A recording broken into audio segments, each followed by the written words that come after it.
네, 안녕하십니까.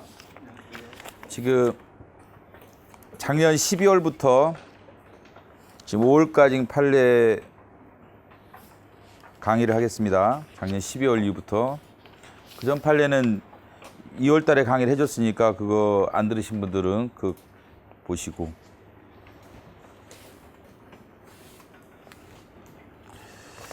자, 이 페이지. 당내 경선에 허용되는 경선 운동 방법. 일반적인 선거 운동은 그 자유롭게 할 수 있다죠. 공직선거법 58조 2항 자유롭게 할 수 있다. 다만 법이 금지 제한하는 것만 금지한다. 그래서 개별적 제한 방식을 취하고 있죠. 그렇지만 당내 경선은 달라요.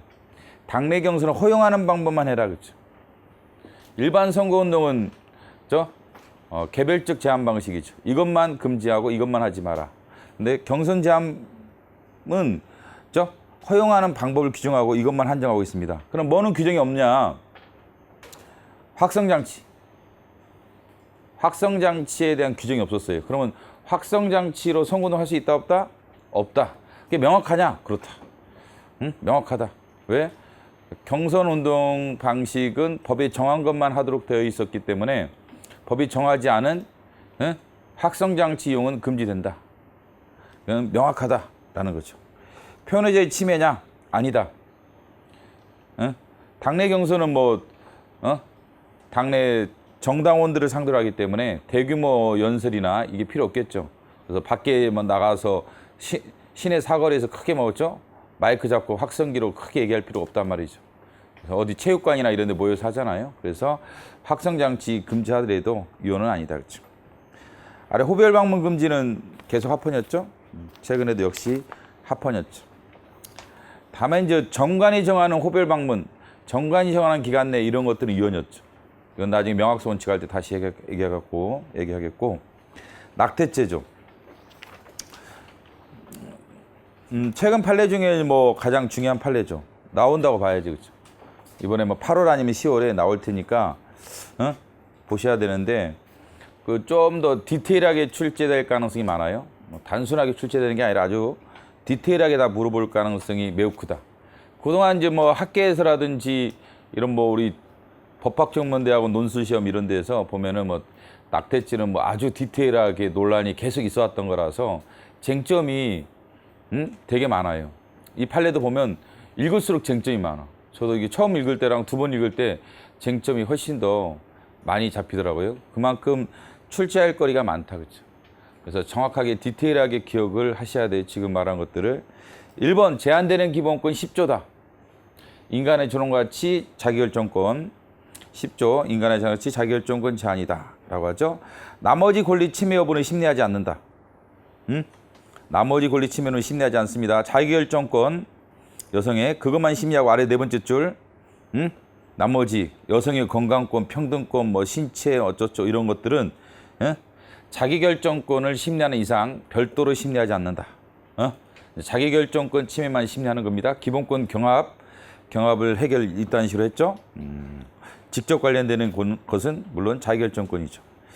자, 주문이고 헌법 불합치죠. 주문이. 헌법 불합치 의견이 헌재의 법정 의견이죠. 이게 지금부터 불합치 의견을 배우는데 이게 헌재의 법정 의견이죠. 기본권 충돌을 볼 수도 있겠죠. 왜냐하면 자기결정권 대 생명권의 충돌 이렇게 볼 여지도 있겠죠. 독일은 그렇게 봤다면 독일 헌재 판례는 우리나라 헌재 판례 그렇게 보지 않고 있죠. 우리 헌재 판례는 이걸 기본권 충돌 문제로 보지 않겠다라고 했죠. 자기 낙태죄 조항의 존재 여부를 간과한 채 여성이 자기결정권, 태의 생명권의 직접적인 충돌 해결 사안으로 보는 것은 적절치 않다. 적절치 않다. 기본권 충돌로 보지 않겠다. 자기 낙태죄를 뭐로 보겠다? 여성의 자기결정권 제한, 37조 2항에 헌법 37조 2항에 자유와 권리 제한, 자유와 권리 제한, 법률로 자유와 권리를 제한했죠? 자기 낙태죄. 그러면 과잉금 존칙이죠. 헌법 37조 2항 비리 원칙. 과잉금 존칙을 가지고 심사하겠다. 헌법 37조 2항에 기본권 충돌 문제를 해결하는 게 아니라 기본적으로는 뭐로 해결한다? 뭐로 해결한다? 37조 2항에 기본권 제한의 문제로 봐서 과잉금 존칙을 가지고 심리하겠다. 이런 얘기입니다. 체크하시고. 그래서 문제점을 쭉 설명하죠. 일단은 이러면서 저 뒷장 결론적으로 뭐예요? 과잉금 존칙이죠. 과잉금 존칙을 가지고 심리하겠다라는 거죠. 2번 목적은 정당하냐? 그렇죠. 방법은 적합하냐? 그렇죠. 그래서 요새는 중요한 판례는 이제 과잉금 조치 위반만 물어보는 게 아니라 문제에서 방법의 적합성을 계속 물어보고 있죠. 그렇죠? 그래서 이제 최근에 그 양심적 병역거부 조항, 병역법 5조, 병역법 5조가 방법이 적정치 않다라고 해서 최근 기출에서 X로 나왔죠. 그것도 목적은 정당하고 방법은 적정했으나 최소한 관점에서 위반됐었죠. 최소한 관점 위반됐죠. 근데 양식 병역거부 방법이 적절치 않다라고 해서 틀리게 냈단 말이죠. 이것도 기억하셔야겠죠. 방법은 적정하다. 방법은 적정하다. 대체적으로 뭐 다 그렇지는 않지만 방법이 적정하지 않으면 이게 불합치 결정할 필요가 없어요. 적정치 않으면. 그냥 유연 결정으로 끝나는 거죠.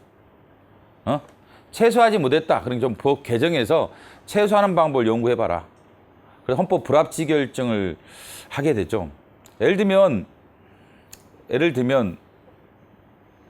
그 최근에 그 집시법 11조와 관련돼서 뭐 국무총리 공관, 법원, 국회 이쪽에 대해서 헌법 불합치 결정을 했잖아요.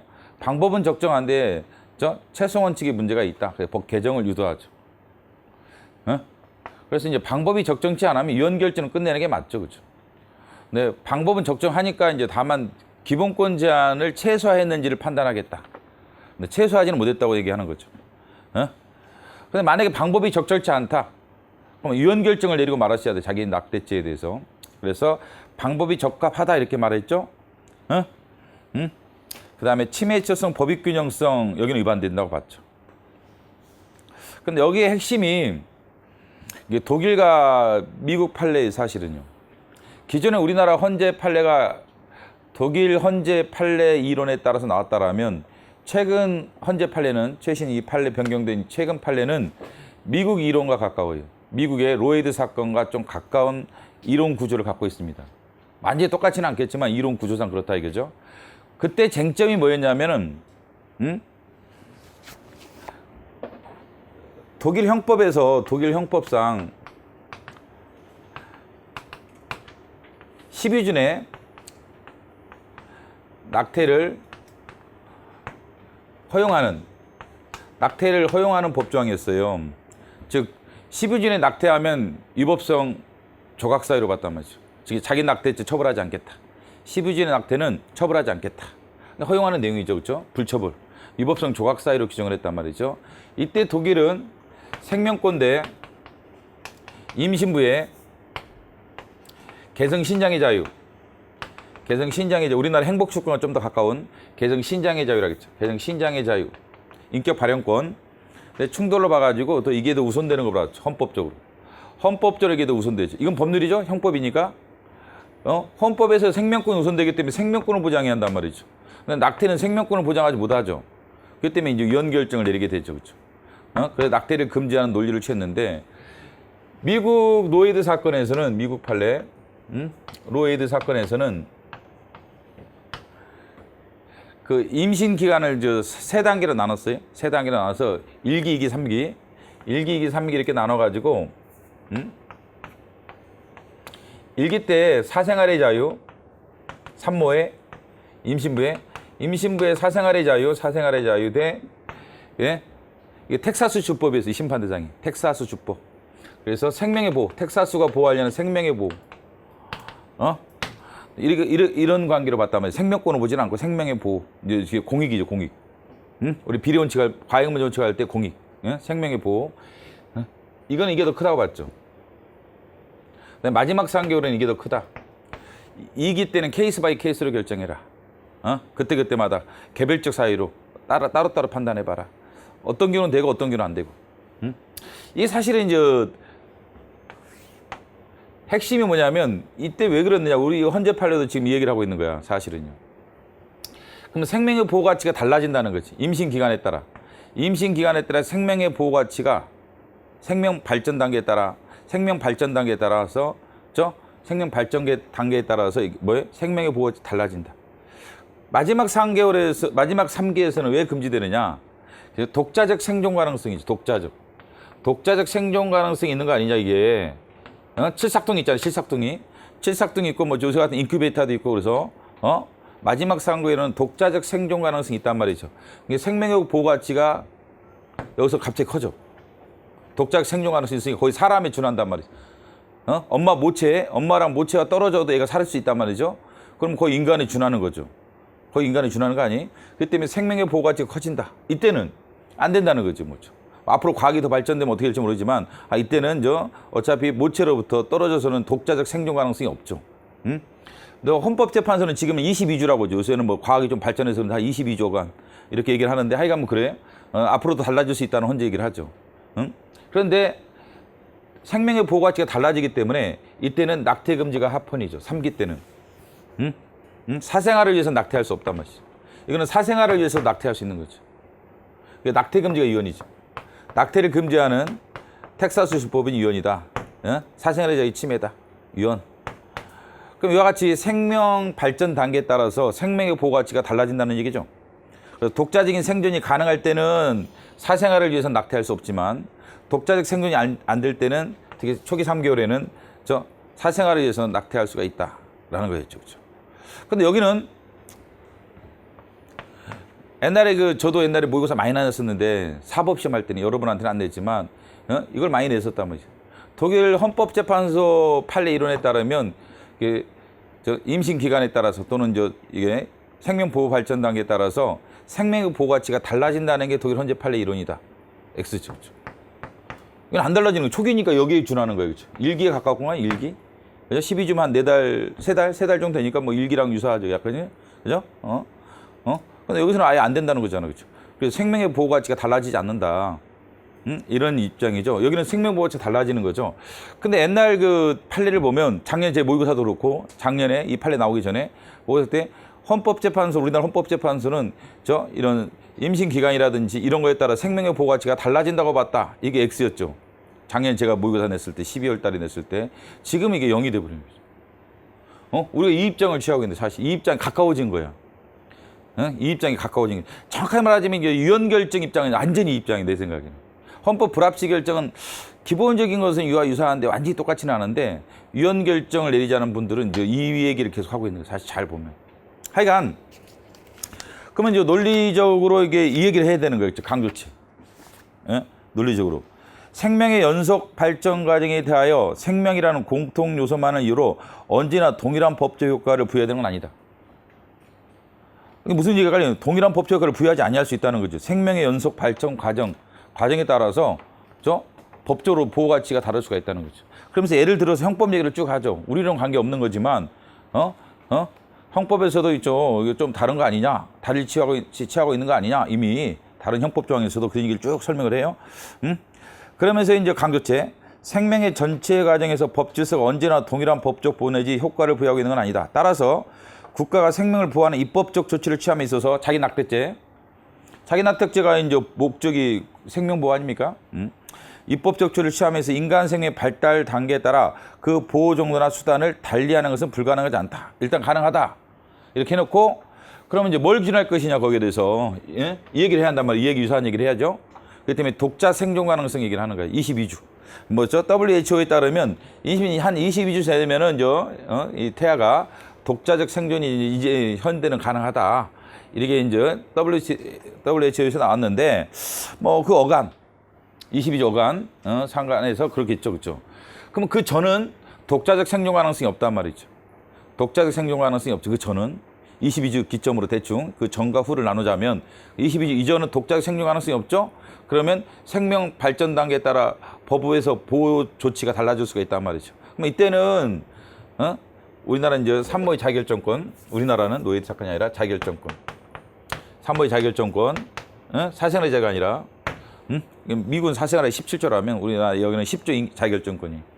자기결정권이 더 우선되는 거 아니냐. 2기까지는 이렇게 우선될 수도 있는 거 아니냐. 케이스 바이 케이스가 될 수 있겠지만 우선될 수도 있는 거 아니냐. 근데 일률적으로 아예 다 1기, 2기에서도 22주까지 전까지도 22주 전까지도 아예 다 금지시킨 거. 낙태를 전면적으로 금지시킨 것은 일률적으로 금지시킨 것은 자기결정권을 지나치게 제한하고 있다. 라고 지금 말하고 있는 내용이겠죠. 그래서 강조체, 태아가 모체를 떠나 독자적으로 생존할 수 있는 시점, 모체를 떠나서 독자적 생존 가능 시점, 대충 22주, 20일 내에 도달하기 전이면, 그 전이라면, 전이면서 동시에 임신 유지와 출산임에 관한 자기결정을 행사하기에 충분한 시간에 보장되는 시기, 자기결정은 행사될 수 있어야 한다는 거죠. 여기까지는. 22주 전까지는 자기결정권을 행사할 수 있어야 되는데, 낙태에 대해서 국가가 생명의 보호 수단 정도를 달리 정할 수 있다고 봄이 타당하다라는 거죠. 그래가지고 이제 뭐 일정한 경제적 어려움이라 뭐 여러 가지 이유, 바람직한 해법을 찾아야 되는데 이러한 특성은 강조체 동그라미 추상적. 그래서 이제 헌법에서 이게 추상이라면 별로 안 좋은 단어로 쓰고 있죠, 그렇죠? 기출문제 보면은 우리가 유언장로 해산할 때 이게 추상적 위험성 X로 나왔죠? 구체적 위험성이 있어야만 유언장로 해산이 가능하죠. 또 하나 나왔던 게 이제 기본권의 보호 영역에서 추상적으로 기본권의 조항을 해석해서 기본권 보호 영역을 결정할 수 있다. 이거 틀리긴 했죠. 근데 여기서도 추상이라면 틀리다고 봐야 돼요. 추상적인 형량을 때 양자 택일 방식으로 하나의 법익을 다른 법익을 위해서 희생할 게 아니라 조화의 원칙에 따라서 최적의 실현 방법을 모색할 것을 국가에게 요청하고 있다. 국가가 생명의 보호와 자기결정권의 관계에 있어서 완전히 하나 쪽을 희생시키면 안 된단 말이죠. 그럼 자기 낙태죄는 어떻게 된 거예요? 지금 심판 대상은 완전히 희생시키는 거예요. 자기결정권을. 그렇잖아. 여기서 낙태가 금지된 거죠. 우리나라는 일기제조차도 다 낙태가 금지돼 있었기 때문에 이거는 일방적으로 한쪽만 생명의 보호만 우선시킨 거단 말이죠. 그건 잘못된 거다. 이게 깔려 있는 거 사실은. 추상적인 형량을 통해서 이 두의 가치, 법적인 헌법적 가치 중에 하나를 딱 선택해 가지고 말이야 생명의 보호가 큰 거 아니냐 엄청. 그렇기 때문에 야 자기결정 다 필요 없어. 그 때문에 자기 낙태죄 형사처벌해. 위법성 조각사유가 아니면 다 형사처벌해. 이렇게 지금 했는데 이건 마땅치 않다는, 옳지 않다. 오히려 적절한 조화를 시켜야 한다. 그래서 전면금지는 안 된다는 얘기를 깔고 있는 거예요. 그 다음에 나오는 게 이제 전면금지는 안 된다. 인류적 금지 안 된다라고 하는데, 그냥 모자보건법이 있죠. 그 1, 2, 3, 4, 5. 이거는 이제 모자보건법에 의해서 이제 낙태가 허용되는 거죠. 그러면 자기 낙태죄 위법성 조각사유란 말이죠. 모자보건법상 낙태가 허용되는 5가지가 있죠. 뭐 강간을 당했다, 그러면 낙태를 허용해야 한다는 거예요, 그죠? 그럴 것 같죠, 그렇죠? 5가지는 규정돼 있는데, 그러면 이제 여기 뭐는 없어요. 경제적, 사회적 사유로 낙태할 수 있는 것은 없던 거예요. 내가 고등학교 2학년이다. 고등학교 2학년 애가 여자애가 임신했어요. 근데 애가 이제 뭐 애를 낳는다고 해야 되나? 이거 고등학교 2학년 애를 낳았다. 그러면 이제 우리나라에서 학교 다니기 힘들죠. 그다음에 수능 시험 보기도 힘들고. 경제적으로 집안과 여러 가지 문제 때문에 끊어지면 경제적으로 이거 살기도 힘들단 말이죠. 그래서 내가 고등학교 2학년이다, 임신했어요. 그럼 사회 경제적 사유로, 그죠? 자기결정을 행사해서 난 낙태하고 싶다 라고 할 수 있어야 되는데 어디 없다? 모자보건법에 그걸 허용하고 있지 않다. 모자보건이 허용하고 있지 않다. 그러면 어떻게 돼요? 형사처벌되죠. 자기 낙태죄로 형사처벌되는 거예요. 그래서 그 다음 강조치 줄천이고 5페이지. 그래서 이 5가지 사유를 보니까 이거는 형법의 일반적 위법 조각 사유와 별 차이도 없고 뭐 이런 모자보건법이 없다 하더라도 낙태를 했단 말이죠. 강간당해서. 그러면 당연히 뭐 정당행위로 봐서 처벌하지 않을 거기 때문에 모자보건법에 규정되어 있는 낙태 사유가 또는 위법성 조각 사유가 별 의미가 없다는 거야. 쓸데없는 얘기를 한 거다 사실은. 그래서 특히 뭐가 포함이 안 되는 있나? 마지막 문구. 사회 경제적 사유한 낙태 갈등 상황이 전혀 포섭되지 않고 있다. 아까 고등학교 2학년 사례. 고등학교 2학년 같이 정당한 사유로 봐야 한단 말이죠. 낙태. 근데 그게 포섭이 안 되다 보니까 고등학교 2학년 애가 낙태하면 형사처벌되는 거야. 법적으로 그렇죠. 형사처벌되는 거야. 그렇기 때문에 전면적으로 이건 무시되고, 뭐 1기, 3기를 구분하지 않고 다 무조건 우리나라 그 심판대장은 다 이거란 말이죠. 그래서 되잖아요. 모자보건법에 사유에 해당하지 않은 한 경제적 사유로, 경제적 사유로 또는 사회적 사유로 낙태가 아예 안 돼. 낙태가 아예 안 돼, 그렇죠? 그래서 이것만 순전히 우선시키고 있단 말이죠. 그래서 적절한 조화를 달성하고 있지 못하다. 라고 해서 그 다음. 그래서 이게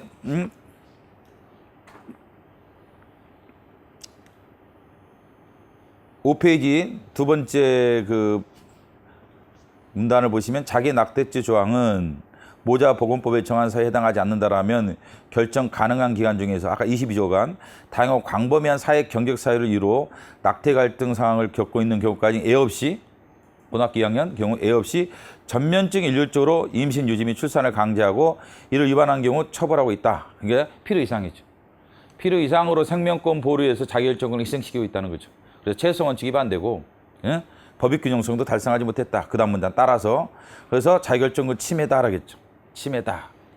그 다음에 자기 낙태죄 조항 위헌이면 똑같은 사유로 낙태를 해준 의사를 처벌하는 의사 낙태죄 조항도 위헌이겠죠.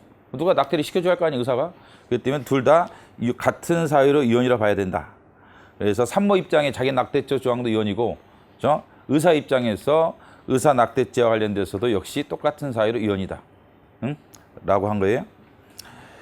그 헌법 불합치 결정하는데 왜냐하면 22주라는 것도 애시란 말이죠. 현재 꼭 이걸 뭐 지켜라 이건 아니기 때문에 그 상간 어간을 결정해봐라 이런 얘기죠.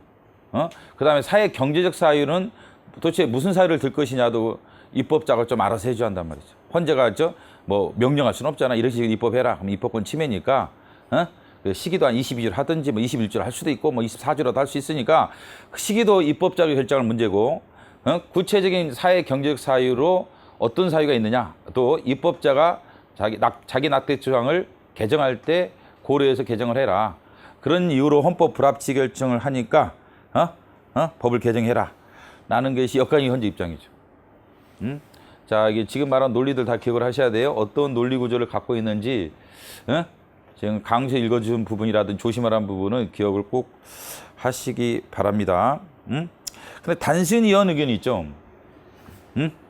결론적으로 헌법 불합치 결정이 나왔는데 이제 단순 의견이 이제 세 분 있잖아요. 같은 점과 다른 점을 찾아볼까요? 헌법 불합치 의견이 지적하는 기간 22주간 상환가의 낙태가 전면 일률적으로 금지하고 22주까지 이를 위반한 경우 형사처벌하는 것은 자기를 침해한 점에서 불합치 견해를 같이 한다. 다른 점은 뭐냐 그런 거죠. 그래서 다음에 설명하죠. 이분들은 이렇게 생각하는 거죠. 그러면 이제 지금 헌법 불합치 결정을 하고 있는 헌법 불합치 있잖아 법정 의견은 22주까지 무조건 허용이 아니에요. 잘 보면. 예? 사회 경제적 정당한 사유가 있어야 한다면 사회 경제적인 정당한 사유가 있어야만 낙태할 수 있는 거죠. 사유가 있으면 낙태를 할 수 있도록 위법성 조각 사유를 추가해라. 그래서 이러이러한 사유로 낙태하면 처벌하지 않는다. 이런 조항을 두면 괜찮다라고 생각하는 거예요. 자기 낙태 조정을 그대로 유지하면서 뭐만 추가하면 되는 거예요? 22주 어간, 이거 22주라는 건 내시예요. 꼭 이걸 지키라는 건 아니니까.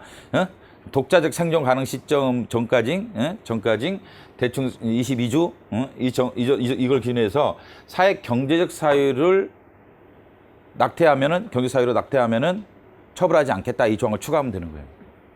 물론 이제 구체적인 사회 경제 사유를 이제 좀 포섭할 수 있도록 규정을 해야겠죠. 근데 지금 이게 위헌 결정을 내지하는 분들이 이 생각하는 거야. 1기 때는 사유 제한을 두지 말자. 1기, 2기, 3기로 나누냐면 미국 방식으로 이 사생활의 자유에서 낙태한다는 얘기는 뭐예요? 사유가 제한이 안 되는 거야. 자유인 거야, 내 자유. 사생활의 자유. 아, 나 애 낳고 막 키우기 귀찮아. 이것도 사생활의 자유인 거야. 그래서 미국은 사생활의 자유라는 표현을 썼단 말이죠. 그러니까 일기에서 하는 말이 이게 사유 제한은 없다겠죠. 위헌 결정, 단순 위헌 의견. 단순 위헌 의견은 이렇게 생각하는 거겠죠. 위헌 의견은 일기 때는 사유 제한을 두지 말자. 제한 없이. 제한 없이 낙태. 사유 제한 없이. 사생활의 자유. 사생활의 자유를 위해서 낙태. 예를 들면 사유 없이 낙태 허용하자. 2기 정도에는 이제 독자적 생존이 이제 3기부터는 이제 독자적 생존이 이제 가능하니까 이거는 뭐 있죠? 이게 안 되겠지만 여기 때는 예를 들면 경제적, 사회적 방법 이런 걸 고려해서 경제적 이런 말 안 하죠 이 사람들은 사회적 사유 이걸 들어서 낙태가 사유 제한을 두어서 이 사유 제한이죠. 두어서 낙태를 허용하자 이런 생각을 하는 것 같아요. 그래서 최소한 이거에 대한 명확한 얘기를 하죠. 야 1기 때는 사유 제한 없이 낙태하도록 해줘라. 뭐 사회 경제적 이유가 없더라도 뭐 고등학교 2학년이 아니야 고등학교 2학년이 아니야 35살 여성이야 여성 결혼도 하고 뭐 결혼도 하고 그다음에 직장도 없어 직장 없다면 이상하나 직장도 안 다니는 잘 사는 집안 있죠 뭐라 그래? 전업주부 그래. 전업주부인데 전업주부인데 남편이 뭐였죠? 돈도 잘 벌고 재산도 엄청 많아. 그럼 뭐 직장 문제도 없고 사회적 문제도 없고 경제적 이유도 전혀 없어. 이러면 낙태하지 말고, 응? 근데 여기서는 허용된다는 거죠. 여기서는 일기 때는 이런 것도 허용해야 한다. 경제 사유를 따져가지고 뭐죠? 허용 여부를 결정하는 게 아니라, 사생활의 자유 아니야, 35살 먹은 여성이야. 결혼도 했어. 뭐 집안도 잘 살아. 직장 다니는 것도 없기 때문에 애 낳아도 전혀 뭐 직장 생활에 지장이 있다 이런 얘기도 없어. 그다음에 집안도 무위부유해. 무위부유해. 겉으로 보기는 하여간 문제가 전혀 없어. 속은 어떨지 모르지만, 겉으로 보기는 전혀 문제가 없어. 근데 하여간 우리가 보면 경제 사회적 자유는 없어. 저런 여자들은 애를 많이 낳아야지 그런 말 하잖아. 야, 우리나라 인구도 줄어드는데 말이야. 하여간 이런 경제적 사회적 사유가 없어. 없는데도 사회 제한 없이 사생활의 자유를 위해서 애 낳으면 나 진짜 몸매도 망가지고 말이야, 그렇죠? 뭐도 그렇고 이래가지고 사생활의 자유를 위해서도 낙태할 수 있게 해야 한다는 거죠. 그게 이제 단순 이혼 의견의 핵심인 거예요. 그것 때문에 이혼 결정을 내리자는 거예요. 이런 것도 사유를 추가하지 말고 일기 때는 애 없이 다 낙태를 허용하자. 애 없이. 그래서 뭐 이게 추가 가지고는 안 된다. 근데 지금 헌법 불합치 의견을 가지는 사람들은 헌재의 법정 의견. 헌재의 법정 의견은 무슨 생각하고 있는 거야? 그냥 자기 낙태죄 조항 자체는 그대로 두고 사유만 추가하면 되는 거야. 22조 5강까지는 사회 경제적 사유로 낙태를 하더라도 처벌하지 않는다. 이 조항만 추가만 되면 문제가 없는 거였죠. 근데 일기 때도 그럼 어떻게 돼? 경제적 사회적 사유가 있어야 되는 거야. 경제적 사회적 사유가 있어야만 처벌이 안 되는 거야. 만약에 정당한 사유 없이 이때 일기 때 낙태를 했다 하면 청사 처벌해야 한다는 거야. 헌법 불합치 의견이죠. 근데 3일 의견은 그러지 말자, 그렇죠? 사생활을 위해서도 낙태할 수 있도록 국가가 나서지 말자라는 거예요, 그렇죠? 그래서 지금 줄쳐진 내용 헌재 입장은 아닙니다. 이거는 임신 1, 3분기 그래서 14조 5강까지 대충 세 개로 나누면 대충 이 정도 되나 보죠. 자, 임신 1, 3분기 자 1기까지는 어떠한 사유를 요감 없이 사회 경제적 사유 따지지 말고 임신하는 여성이 자신의 숙고와 판단 아래 낙태할 수 있도록 해야 한다는 점, 자기 낙태 조항 의사소통에 단순형을 취한다는 점에서 불합치 의견과 견해를 달리한다. 그러면 불합치 의견은 무슨 생각하고 있다는 거예요? 일기 때도 사회 경제적 사유를 따지한다는 얘기야 지금. 그렇기 때문에 지금 단순 의견을 가진 분들이 우리는 불합치 의견을 가진 분과 입장 차이가 있는데 이 부분이다라고 한 것은 그러면 일기 때 이거는 헌재 입장이 아닌 거예요. 헌법재판소 입장은 아닌 거죠. 단순 의견의 입장이지. 그죠? 헌법재판소 의견이 아니라 이거는 3인의 단순 의견, 단순 이혼 의견을 가진 분들은 이렇게 생각합니다. 이건 낙태가 안 돼. 1, 2기 구분하지 말고 22주까지는 다 경제적 사회적 사유가 있어야 돼. 그죠? 헌재 입장은, 헌법 불합치 의견의 입장은, 헌재 입장은. 그래서 이혼 의견을 가진 분들은 1기 때는 사유 제한 없이 낙태를 허용하자. 여성이 알아도록 하자. 여성이 알아서 결정하도록 하자. 라는 것이 단순 이혼 의견이고, 이건 헌재 입장이 아니라는 것. 어렵게 내면 이런 걸 내버리는 거였죠. 헌법재판소 판례에 따르면 3분기 중에 1분기에서는 사유 제한 없이 여성의 어떤 숙고 아래에서 자유롭게 낙태를 허용해야 한다는 게 헌재 판례 입장이다. 아닌 거야. 이게 지금 헌재 불합치 의견과 이혼 의견의 가장 큰 차이라고 지금 이혼 의견에서 말을 해주고 있는 거란 말이죠. 그렇죠? 그럼 헌재 입장이 아니죠, 이게. 이런 거 나면 골 때리는 거야, 그렇죠? 애들이 띵 해가지고 도대체 무슨 얘기야, 그렇죠? 이거 구별해봐라, 그렇죠? 그래서 헌재 입장은 하여간 1기도 2기도 구분하지 않는 거예요. 구별하지 않고 경제적 사회적 정당한 사유가 있어야만 처벌이 안 되는 거죠. 이것만 추가하면 되는 거죠. 그래서 불합치기 나오는 거고. 그다음에 6페이지.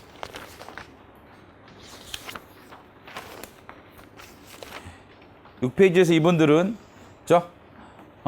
이런 경우 헌법 불합치 결정하면 안 된다. 자유권 관련돼서는 우리가 헌법 불합치 결정이라는 것은 평등이죠. 평등권 침해일 때는 헌법 불합치 결정인 사유인데 자유권 침해는 불합치 결정 사유가 아니라겠단 말이죠. 그렇기 때문에 이거는 평등권이 아니지 않느냐. 일종의 넓은 의미의 자유권의 문제이기 때문에 이 경우는 위헌 결정할 문제지 헌법 불합치 결정 문제가 아니다라고 하고 있죠. 그렇죠?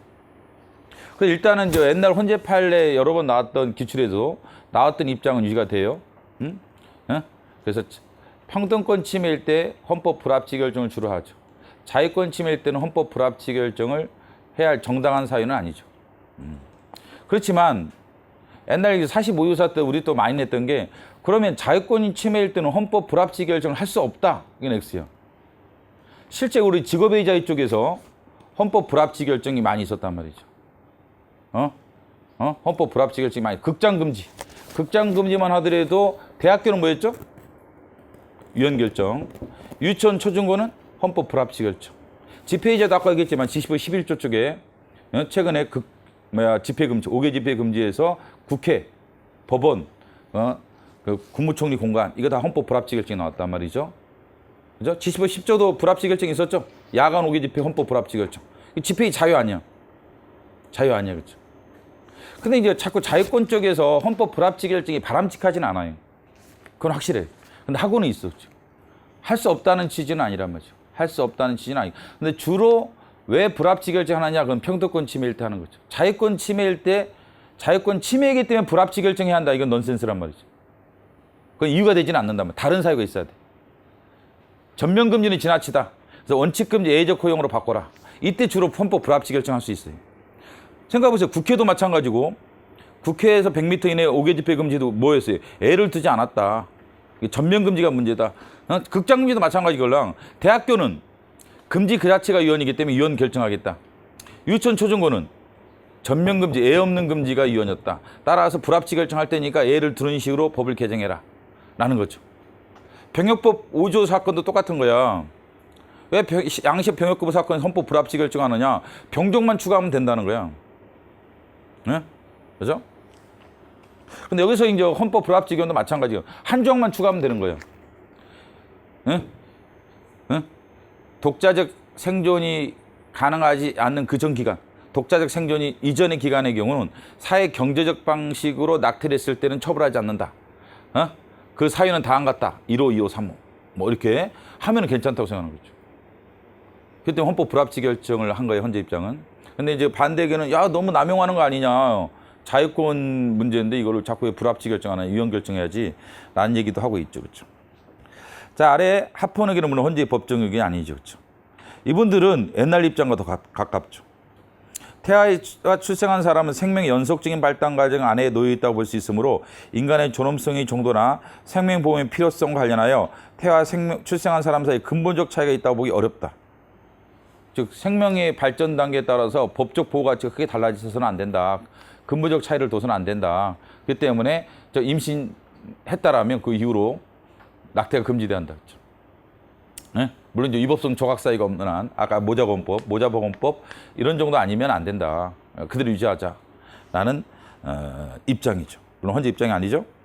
그래서 사회 경제적 방법도 안 된다겠죠. 아래 네 번째 줄. 사회 경제적 사회는 그 개념의 범위가 매우 모호하단 말이죠. 그러면 있죠, 뭐죠? 사회 경제적 사회가 도대체 뭐야? 경제적이라는 거 되게 다를 거 아니야, 그죠? 사람마다 또. 경제적으로 어렵다는 것도 다 달라요. 부자들도 어렵다고 그래요. 그러면 부자들한테도 그러면 경제적으로 어렵다고 그래. 나도 무지 어려워 요새. 이거 사람마다 틀려. 수험생도 어렵죠? 뭐 애매하다는 거야 이게. 경제적 사회라는 게 상당히 애매하다는 거야 이게. 그런 걸 가지고 막 낙태를 허용한다 그러면 낙태가 전반적으로 허용되는 거 아니냐. 그러면 이게 낙태죄 자체가 없어지는 효과가 있기 때문에 의미가 이게 불합치 결정해도 안 된다라는 한 얘기를 하고 있죠. 그것도 헌재 입장이 아닌 거였죠. 사회 경제적 사회는 아래 네 번째 줄, 그 개념 범위가 매우 모호하고 사회 충족 여부를 객관적으로 확인하고 있기 때문에 낙태의 정당한 사유로 볼 수 없다. X인 거야. 지금 헌재 불합치 의견은 뭐예요? 사회 경제적 사유가 낙태 사유가 돼한다는 거야. 그걸 빠뜨렸기 때문에 지금 문제가 됐다는 거잖아요. 모자보험법에 그거라도 있었으면 괜찮았는데 그거조차 없기 때문에 지금 위헌으로 몰고 가겠다라는 얘기잖아. 그걸 추가하라는 얘기이기 때문에 사회 경제적 사유는 낙태 사유에 해당하는 거죠. 그걸 좀 더 구체화시키는 건 물론 입법자 역할이겠지만 일단 사회 경제적 사유로 낙태가 허용돼야 하기 때문에 이러면 틀린 거예요. 사회 경제적 사유는 그 개념과 범위가 매우 모호하기 때문에 정당한 낙태 사유로 볼 수 없다는 게 현재 판례다. X입니다. X야. 자, 준비 다 하고 있어야 돼요. X야. 사회 경제적 사유는 낙태 사유가 돼요? 된다. 단순하게 말하자면 된다. 그렇죠. 그 다음 판례들은 먼저 빨리빨리 보고 이제 중요한 판례 몇 개 더 있어요. 근데 문제가 이것만 있는 게 아니야. 교통사고 발생 시 사상자 구호 필요한 조치를 하지 않은 자 형사처벌하는 도로교통법은 합헌이 나왔죠. 아래 비교 판례와 우리가 알고 있는 판례와 비교해보라. 옛날에 도로교통법 50조는 그냥 무조건 신고해라. 신고 안 하면 형사처벌하겠다 이겠죠. 그래서 헌재가 뭐라고 해서 한정합헌 결정을 내렸죠. 그게 부상자 구호라든지 교통수 회복을 위한 경우에 적용되면 합헌이지만 형사 책임 관련된 신고무 부과라면 위헌이다 라고 했죠. 아래 판례, 비교 판례. 그걸 반영한 것이 지금 최근 헌재 판례인 거예요. 현행 법조항이겠죠. 사상자 구호를 위해서 뺑소니 치지 말고 신고해라. 신고하지 않으면 처벌하겠다. 이건 합헌이죠. 헌재 결정을 받아들여서 법이 개정된 거야. 아래 비교 판례의 헌재 결정 있죠? 부상자 구호라든지 피해자 구호라든지 교통 회복을 위한 신고 책임만 규정해라. 그래서 지금 위에 있는 현행법이 나온 거예요. 이건 합헌이다. 합헌. 그래서 아래 거를 물어봤는데 윗 거로 답하거나 윗 거를 보는 또 옛날 우리 배웠어. 그래가지고 잘못하면 최신 판례를 물어봤는데 옛날 심판 대상인 줄 알고 답을 하면 골 때린다. 그래서 비교하라는 얘기야. 비교 판례랑 지금 현행 심판 대상 구분할 수 있어야 돼요. 아래 거는 뭐 계속 나오고 있죠, 그렇죠? 계속해서 책임지 원칙이 위반된다. 그래서 책임지 원칙에 이제 위반된다. 고의가실을 묻지 않았으므로 자동적 처벌이죠. 근데 여기 물론 저 아래 네 번째 줄 대리인 사용인만 있는 거예요. 그 다음에 이제 고의가실을 묻지 않죠. 보면은 자동 처벌하는 거죠. 그럼 책임지 원칙이 위반되죠. 근데 뒷거랑 비교해 보세요. 뒷장에 보면 이제 특정범죄 가중처벌법이 나오죠. 재산 국외 도피죄. 법인의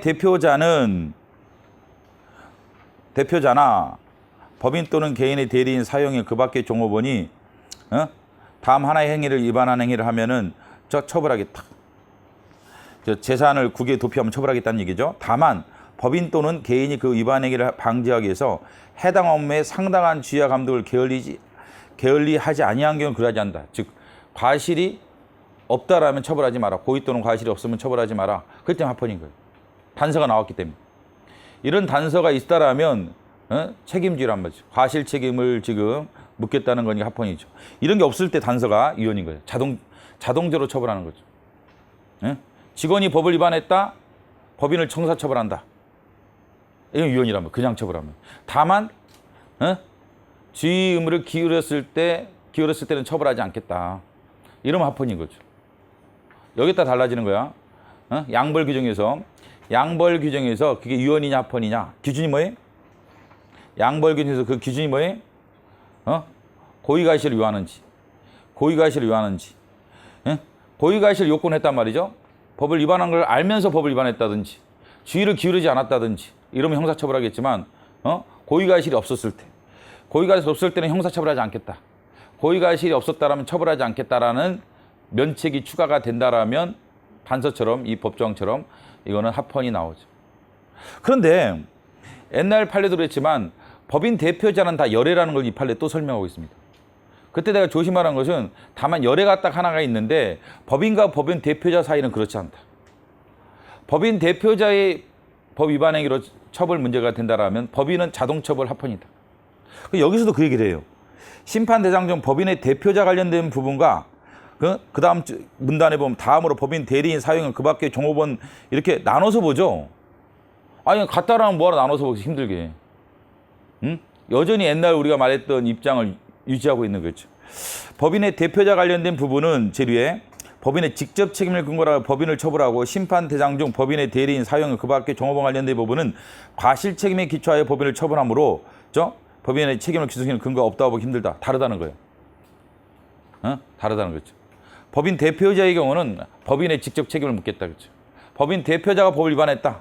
아니, 뭐 법인이 잘못한 거야. 그렇죠. 법인을 처벌하겠다. 그렇지만 대표자가 아닌 나머지 법인의 대리인, 사용인, 그 밖의 종업원이 법을 위반했을 때는 과실 책임을 규정했기 때문에 문제가 없다고 생각하는 거죠. 단서는 사실은 이제 뭐 우리가 형법적인 문제라서 뭐 필요 없겠지만 법인 대표자의 부분이 아니라 나머지 부분에 적용되는 내용으로 본 거예요. 그렇죠. 그러면서 법인이 대표자를 통하여 재산 국외 도피를 하였다라면 그 자체로 과실 여하를 묻지 말고 법인 자신의 법규 위반 행위로 평가할 수 있다. 그렇기 때문에 법인 대표자가 법을 위반했을 때 법인을 처벌하는 것은 처음부터 책임자 원칙이 위반되지 않는다. 그렇지만 다음으로 법인의 대리인이나 차용인 등을 보면은 거기는 뭐가 있었다는 거죠? 아래에서 네 번째 줄. 상당한 지휘와 감독을 게을리한 경우라면 처벌하겠다는 의도이기 때문에 과실 책임을 묻고 있기 때문에 합헌이다. 이런 얘기죠. 그래서 법인의 대표자의 경우는 과실화를 묻지 않고 법인 대표자 행위 꼴 법인 행위인 거야. 법인 대표자 행위 꼴 법인인 거예요. 그렇죠? 그렇기 때문에 과실화를 묻지 않고 처벌해도 상관없다. 그러나 나머지의 경우는 과실화를 물어야지. 근데 심판 대상은 법이 잘 맞춰서 돼 있다는 거예요. 그래서 합헌이다. 이런 얘기죠. 학교 폭력 예방 및 대책에 관한 법률. 자, 학폭위를 열었어요. 그 자치인을 열었더니 얘가 가해 학생이야. 그럼 뭐 할 수 있어요? 아래 쭉 이렇게 징계할 수 있습니다. 1호부터 시작 5호도 있는데 삭제했어요. 제가 출석 정지. 근데 출석 정지에 보면 여기 기한 제한이 있어 없어요? 30일 이내에 출석 정지라는 표현이 있어 없어요? 없어. 뭐 1년도 될 수 있었죠. 이게 무기징역처럼 1년 옛날에 무기징역 이런 것처럼 출석 정지. 기한의 제한이 없다. 반대 의견에서 뭐라고 하냐면 위원이라는 반대 의견에서 뭘 꼬투리를 잡냐면 9페이지 제일 밑에 보면은 9페이지 반대 의견이 헌재 입장이 아니라 피해 학생의 보호에만 치중하여 가해 학생에게 무기한 내지 지나치게 장기간의 출석 정지가 취해질 수가 있단 말이야. 이 법정 때문에. 왜 30일 이내 출석 정지가 아니잖아. 그렇기 때문에 지나치다. 그래서 교육을 받을 권리 침해다. 학습의 자유 침해다라는 것이 반대 의견이에요. 근데 그러면 헌재 다수 입장은 3번은 뭐 기간에 제한 없어도 된다. 케이스 바이 케이스다. 그렇죠. 가해 학생의 어떤 가해 행위가 어떤 행위인지 그걸 고려한단 말이죠.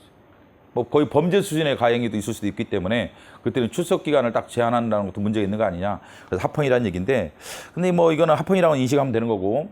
근데 중요한 게 나왔어요. 뭐 1번 아니라 2번 제한되는 기본권은 행복축구로 봤죠. 저도 이 판례 나오자마자 제가 이제 분류하는데 제일 처음에 교육을 받을 권리칙에 분류를 시켜놓은 거야. 무심코. 그러다가 이게 판례를 좀 읽으면서 문제를 만드는 과정에서 보니까 이게 뭐야? 아니네. 10조의 문제인 거예요. 그래서 다시 바꾼 거예요. 위치를 바꿨단 말이에요. 위치를 바꿨다는 게 저도 무슨 말이에요? 이게 보면 2번에 1번에 행복추구권이라고 쭉 하면 설명을 하죠. 그러니까 그 다음 줄쳐진 거 봐보세요. 청소년 국가의 교육권과 부모의 교육권의 범위 내에서 자신의 교육에 관하여 청소년이 자유롭게 교육을 받을 권리를 가진다. 그럼 나도 교육을 받을 권리니까 31조인 줄 알았어요.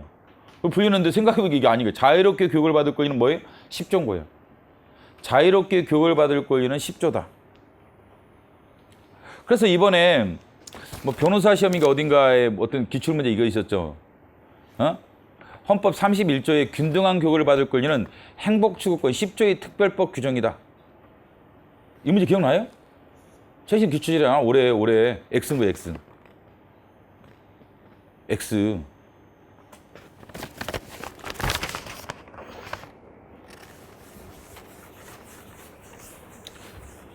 그럼 만약에 이게 10조의 행복추구권이랑 31조의 균등한 교육을 받을 권리가 이게 특별법적 성격을 갖는다라면 이 사건에서 이건 적용 안 했을 거란 말이죠. 왜? 행복추구는 보충적 권리잖아.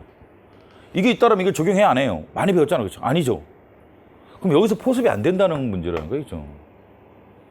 무슨 말이에요? 여기서 교육을 받을 권리랑 여기서 자유롭게 교육을 받을 권리가 다르다는 거예요. 오히려 11조에 대한 어떤 특별법적 성격이라고 보는 거야. 왜? 균등이죠. 여기 초점이 균등하게 교육을 받을 권리니까 11조 평등권의 특별 규정이지 10조에 대한 행복주는 특별 규정으로 보지 않았던 거예요. 다른 판례 있어요, 실제 이게 보면. 그래서 이번에 기출문제에서 31조에 교육을 받을 권리는 행복주권의 특별한 규정이다. 이게 X로 나왔다. X로 나온 거죠. 그러면 자유롭게 교육을 받을 권리는 여기라는 거죠. 그 문제랑 두 번째 EBS 교재 연계 수능에 이거랑 검정고시로 이제 대입 시험을 보는 사람들의 경우는 서울 교대 사건에서 수시가 힘들단 말이죠. 수시에서 차별을 받는단 말이에요. 수시는 이제 보통 종합생활기록부가 요구되니까 이게 얘네들이 없어, 검정고시 애들이. 어? 그 때문에 그냥 고3 애들이랑 그냥 고3 애들이랑 검정고시 합격자랑 차별을 받죠. 근데 이번에 계속 기출에서 나왔던 문제가 이 문제였단 말이지. 그럼 이거는 뭘 제한하는 거냐? EBS 교재 사건은 이거는 저 인격 발현권이라고 10조 행복주권에 10조지 10조. 이거는 31조 균등한 교육을 받을 거 이거죠. 31조죠. 31조. 이거는 차별의 문제가 아니라는 거야. 차별의 문제가 아니란 말이야. 누구나 똑같이 뭐 저 수능 시험 보는 애 똑같단 말이야. EBS 교재를 70% 정도로 연계한다. 수능에. 그럼 이건 뭐 저 검정고시 보는 애들이든 그냥 뭐야 고3 애들이든 재수생이든 똑같은 거 아니? 그럼 차별의 문제 생겨 안 생겨요? 안 생기는 거야 이거는. 그렇기 때문에 31조의 문제가 아니라 교육을 받을 권리, 교육을 통해서 인격을 발현할 권리, 교육을 통해서 인격을 발현할 권리 문제라는 거야. 교육에서 인격을 발현할 권리 문제고 이거는 차별의 문제란 말이죠. 그냥 지금 고3 검정고시로 대입 보는 애랑 고3 애들이야 지금 수시가 편하죠. 생활기록부가 있으니까. 근데 검정고시 애들은 저 고등학교 1학년 다니다 말았는데 생활기록부가 어디 있어, 그렇죠? 없지, 그렇지. 그럼 수시는 그걸 많이 보기 때문에 차별의 문제죠. 차별의 문제죠. 그렇기 때문에 균등한 교육을 받을 권리 문제인 거예요. 그리고 이걸 자꾸 틀리긴 했죠, 이번에 최신 기출문제가 계속 이 부분을 다루고 있었던 거야. 최신 기출문제에서 계속 양자 간의 관계를 계속 출제해왔단 말이죠. 이걸 섞어서 틀리게 내고 막 옳게 내기도 하고 했는데 정확히 얘기하시 인격 발현권 이거는 교육을 받을 권리 균등한. 그럼 자 이것도 10조의 문제라는 거야. 이것도 뭐 누가의 차별의 문제가 아니라 학교 폭력한 가해자에 대해서 하는 징계는 이건 뭐 누굴 차별하는 게 아니란 말이죠. 요건에 해당하면 다 적용되는 거야. 황란기가 됐든 김철수가 됐든 뭐 누구나 적용될 수 있는 내용이기 때문에 이것은 뭐 차별의 문제는 아니죠. 그래서 그런지 10조에 자유롭게 교육을 받을 권리죠. 자유롭게 교육을 받을 권리는 몇 조에? 10조에서 보호되는 거예요. 그러니까 나도 혹시라도 31조에서 보호되는지 이런 얘기를 하는지를 내가 전문을 다 읽어봤더니 그런 얘기를 전혀 안 해. 그렇죠? 우리 10조 얘기만 하고 끝나버렸어. 그래서 이거는 자유롭게 교육을 받을 권리는 10조의 문제고 이것은 그 다음 문단의 세 번째 줄. 청구인의 자유롭게 교육을 받을 권리, 즉 학습의 자유를 제한한다. 학습의 자유를 제한한다라고 했죠. 학습의 자유를 제한한다 했죠. 학습의 자유를 제한한다. 그래서 과잉 위반 여부를 심리하는데 위반은 아니다. 위반은 아니다 했죠. 1번의 재심 조항은 앞장에 가보세요. 재심 조항이 아래에 가면은 두 번째 나오는데 이게 이제 징계 조치를 받는 15일 이내에 재심을 청구한다는 거죠. 15일 이내에 재심을 청구해라. 자치위원회에서 징계를 당했어요. 재심은 15일 이내에 청구해라. 이렇게 돼 있는데 지금 여기서는 당해 사건에 적용이 안 된다. 당해 사건이 뭐냐면 징계 받았어요. 출석 정지 무기한. 징계에 대해서 취소나 무효확인 소송을 제기한 거예요. 징계 처분을 다투는 소송에서는 이 재심 조항이 적용이 안 되죠. 재심을 15일에 제기해라라는 것은 지금 소송 과정에서는 적용될 수가 없단 말이죠. 그래서 재판의 전제성이 없다. 1번. 재판의 전제성이 없다라고 하는 것이죠. 재심은 어디에 적용하겠어요? 재심위원회가 따로 있는 거야. 법원이 아니라. 징계 재심위원회가 따로 있는 거야. 학생 징계 재심위원회 따로 이제 설치되어 있단 말이죠. 거기에 제기할 때 15일에 제기하라는 거니까 지금 징계를 받은 사람이 무효확인 소송을 적용할 때는 무효확인 소송에서는 당해 사건에 적용되는 법정이 아니죠. 그래서 재판의 전제가 안 된다는 거죠.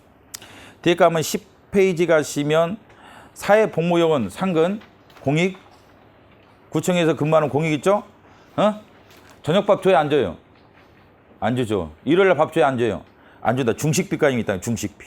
점심은 주는데 쉽게 하면 이제 저녁에 야근하더라도 밥값이 없다는 거죠. 그 합헌이냐 합헌이다 그렇죠. 병사들이야 뭐 저 아침 저녁 다 줘야지. 일요일도 밥 줘야 하고 토요일도 밥 줘야지. 알죠? 근데 사회복무요원이 왜 우리는 일요일날 밥도 안 주고 토요일날 근무하러 가면 밥도 안 주느냐? 그럼 군대 가야지. 어떻게 하겠어. 할 수 없다. 그래서 이제 합헌이라는 설명하는 거야. 너무 심각하게 보지 마시고 그런 것들은. 제일 밑에 25만 미만 자녀만 유족령을 받는 줄 알겠죠? 나이 먹으면 알아서 먹고 살아야지 뭐 유족령을 받아. 나는 국민연금법이죠. 국민연금 적자도 심한데 말이야. 이제 앞으로 큰일 났지. 그치? 연금 고갈되면 어떻게 하려고 그러지? 뒷장. 부마항쟁 알죠? 부마항쟁 부마 민주항쟁에서 나중에 보상금이나 생활지원금을 받을 수 있는 자를 누구로 제한하냐면 30일 미만 구금된 자를 제한한 거야. 30일 이상 구금돼야 돼. 부마항쟁 시 이제 구금됐던 사람들 중에 30일 이상 구금됐다. 그러면 이제 나중에 보상을 받는 거야. 근데 29일이 했다 안 되는 거야, 그렇죠? 29일 했다 안 된다, 그렇죠? 그래서 반대근에서 그러면 저 29일은 적은 날짜냐 이게. 보상에서 지금 전면적으로 제한하는 건 지나친 거 아니냐. 그럼 포하죠, 그렇죠? 29일은 뭐죠? 저거. 그래서 겨우 이게 30일 이상이 계산하니까 중간에 뭐 8.1%래요. 부마항쟁 희생자 중에 피해자 중에 한 8%밖에 30일 이상 구금된 사람이 없는 거야. 그러면 92% 가까이가 보상을 못 받는 거야. 그래서 위원이라는 게 지금 반대기죠, 두 분에. 근데 헌재 다수 입장은 그렇지는 않다. 왜? 첫 번째 줄쳐진 데 봐보세요. 이런 보상 수권이 부마항쟁 보상법에서 비로소 인정되는 권리래. 입법제의 재량이 엄청 넓죠. 이렇게 따지면. 그렇기 때문에 국가 예산이라든지 여러 가지를 고려해서 입법자가 정책적으로 결정할 문제인데 뭐 지나치게 형성의 자유를 벗어났다고 힘들다. 이런 얘기죠.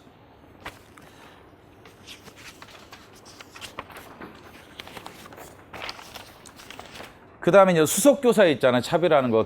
옛날에도 판례가 하나 있었죠. 다펀이다. 수석교사와 교장 차별하는 거 지금 다펀이다. 그냥 때리고 그냥 끝나세요. 수석교사 나오면 그냥 합헌 때리세요. 보지 마라. 지금 시간도 얼마 안 남았는데 볼 필요 없다. 그렇죠? 다펀 때리세요. 기존 판례도 이제까지 다펀이었어. 수석교사는. 수석교사는 이제 저기 행정하는 대로 가는 데가 아니라 강의라든지 연구에 이제 집중하는 교사예요. 대신 혜택을 많이 주죠. 수업도 좀 줄여주고 연구해라고. 수업도 줄여주고 좀 부담도 많이 줄여주고 학교에 잡무들 있잖아요. 행정 업무 이런 것도 다 줄여주고 연구 활동하시고 뭐 강의 개발에 연구 전념하세요. 그래서 막 행정 업무도 많이 배제시켜주고 그런 거 있죠. 대신 이제 뭐 저 플러스도 많이 안 주는 거예요. 다른 플러스만 돈이라든지 뭐 직급 승진할 때 이런 것들은 많이 안 주는 거예요. 대신 뭐 그런 내용인데 합헌을 보죠. 혜택을 얻으면 마이너스도 있어야지 뭐죠. 꼭 먹고 뭐 먹고 다 하면 되겠어요. 하나만 먹어야지. 그래서 참아라 합헌이다라고 보는 거예요. 자, 형벌 조항 가보세요. 근데 우리가 이제 기존에 배웠던 판례와 약간 충돌하는 내용이 나왔다겠죠. 그래서 헷갈리면 안 돼요. 기존에 배웠던 것은 13페이지 제일 밑에 우리가 알고 있는 이거야. 간세법 위반자와 관련해서 애비 미수를 본죄에 준하여 처벌한다. 기수. 애비 미수를 본죄에 준하여 처벌한다. 제일 밑에부터 보세요. 우리가 알고 있는 것부터 보세요. 그러니까 합헌으로 봤단 말이죠. 애비 미수를 구별하기 힘들 뿐더러 법익 침해의 정도도 차이가 없다. 따라서 평등권 침해가 아니고 뭐죠? 뭐 침해 아니다라고 합헌이 나왔었잖아요. 이건 교재에 있는 거예요. 다 이미 배웠던 거 기출도 꽤 있고 그죠? 애비 미수를 기수에 준하여 처벌한다. 본죄에 준하여 처벌한다. 합헌. 근데 그 당시에도 이게 반대근이 있었어요. 제가 최근에 이 위에 판례 만들면서 이 판례를 찾아봤더니 반대근이 있었더라고. 있을 법한 얘기예요. 그렇죠? 근데 오히려 지금 최근 2월달 판례에서는 오히려 반대견의 그 당시 옛날 판례에 가까웠던 입장이 헌재 입장이 돼버렸어요. 그래서 우리가 당연한 거 아니냐 이런 얘기를 하는 거예요. 아니 범죄를 최종적으로 종료시키면 우리가 기수라고 하죠. 번제죠. 근데 애비라는 것은 범죄 모의는 했지만 계획은 세웠지만 이게 착수에 이르지도 못했어. 그걸 우리가 이제 애비한 자라고 그러죠. 미수라는 건 착수는 했지만 이게 범죄가 최종적으로 완성은 안 된 거죠. 그럼 미수라고 하잖아요. 그래서 우리가 살인 같은 거 생각하면 상식적으로 살인을 해서 사람을 죽였다.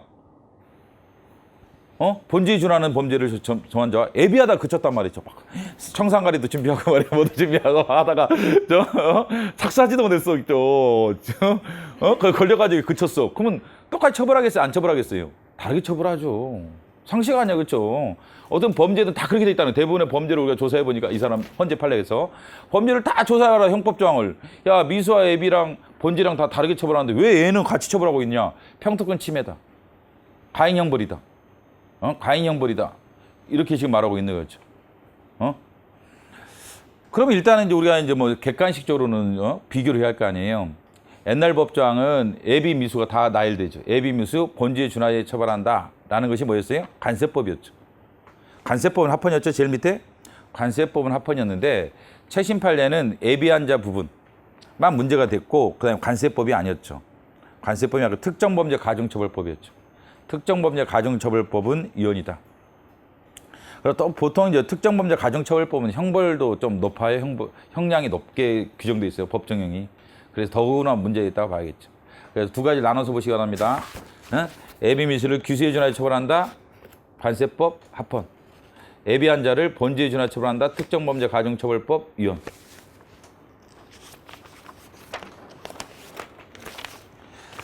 나머지 뭐 밀수범에 대한 필요적 벌금 부과 이런 거 뭐 합헌이죠. 그렇죠?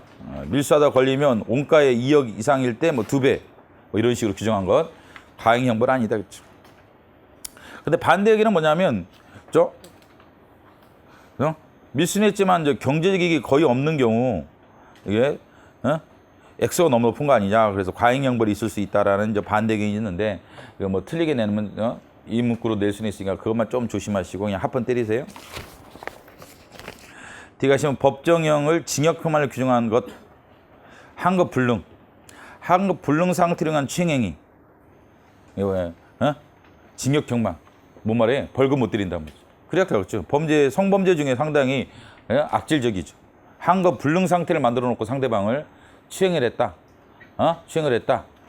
상당히 죄질 나쁘죠? 그렇기 때문에 벌금형을 아예 선고할 수 없도록 징역형만 규정한 거예요. 징역형만 벌금을 선고할 수 없도록 합헌이다 그렇죠. 분묘의 발굴죄 법정형에서도 벌금형이 없는 형법. 벌금 못 드린다 이거죠. 합헌. 묘 문제 있잖아요, 그죠? 우리나라 심각하다 있죠. 우리나라 여러 가지 정서상 심각하다. 여기 대원군 아버지 묘도 발굴돼가지고 내가 우리나라 열받았던 기억나잖아요. 그런 우리나라 역사적인 것도 있고 이러니까 이해라. 향정신성 의약품 교부한 행위를 무기에서 5년. 합헌이 나왔어요. 근데 이것도 조심해야 할 게 있어서 그래요. 뒷장 가보세요. 우리가 알고 있는 위헌인 게 하나 있었죠. 비겁할래? 단순 판매나 단순 판매 목적 소지의 마약 사범에 대해 10년 위헌이 나왔었단 말이죠. 영리 목적이 아니라는 거죠. 이게 단순이라는 것은 영리 목적이 아니라는 거죠. 영리 목적이 아니란 말이죠. 영리 목적일 때는 뭐 마약을 엄청나게 많이 생산하거나 수입을 하는 거죠. 영리 목적은. 근데 단순 판매 목적은 최종 소비자인 거죠. 거의. 최종 소비자에 불과한 거야. 다만 이제 2인분을 갖고 있단 말이죠. 최종 소비자로서 2인분의 마약을 갖고 있는데 친구한테 판 거야. 돈 주고 5만 원 주고. 1인분을 5만 원 주고 팔았다. 근데 단순 판매 목적이죠. 영리 목적 수준은 아니란 말이에요. 5만 원 가지고 영리는 아니잖아요. 그렇죠? 딱 2인분 갖고 있었으니까. 그렇죠? 그랬을 때 10년은 너무 법정이 높다. 라고 해서 위헌이 나왔잖아요. 근데 여기서 반대 의견이 뭐라고 하냐면 그 얘기를 똑같이 16페이지 반대 의견부터 보면은 반대 의견에서 아니 항정식성이나 마약 같은 거 할 때 위에 세 번째 줄 단순 사용 목적 매수행위 가르쳐 사용 매수 사용을 하기 위해서 산 거라 사용을 해서 지가 사용을 위해서 산 거야. 자기가 마약 사용하려고 2인분을. 근데 이제 2인분 갖고 있는 친구가 뭐 조르기를 1인분을 팔아가지고 같이 흡입을 했단 말이죠. 그랬을 때 5년이란 말이죠. 이게 5년이다. 5년 이상이다. 그래서 비례원칙 위반된다 이거는. 영리적 목적인 거랑 다른 거 아니냐. 영리적 목적일 때는 5년도 괜찮은데 이거죠. 영리 목적이 아니라 단순 사용 목적일 때는 그게 지나치다라고 본 거야. 그럼 헌재 입장은 합헌을 보죠. 근데 내가 읽어보면 이제 뭐 이걸 구분을 안 해요. 혹시 뭐 이 반대 의견의 논리를 논파하면서 글을 썼나리 봤더니 그런 얘기를 안 하더라고요. 안 하면서 그냥 5년이면 그게 높지 않다. 마약을 생각해봐라. 마약 확산 이런 거 생각하면 우리나라 위험하다. 요새 뭐 재벌 아들, 딸 보면 많이 하잖아요. 그죠? 황하나인가 걔도 하고 막 이래가지고 막 문제가 많잖아. 심각하기 때문에 괜찮다는 식으로 얘기를 하고 그냥 끝나버렸어요. 그럼 자, 그러면 우리가 이제 정리하면 되는 거야. 그거는 단순 마약 판매 10년은 위헌이야. 이건 5년이가 합헌. 이렇게 이런 수밖에 없어. 그죠?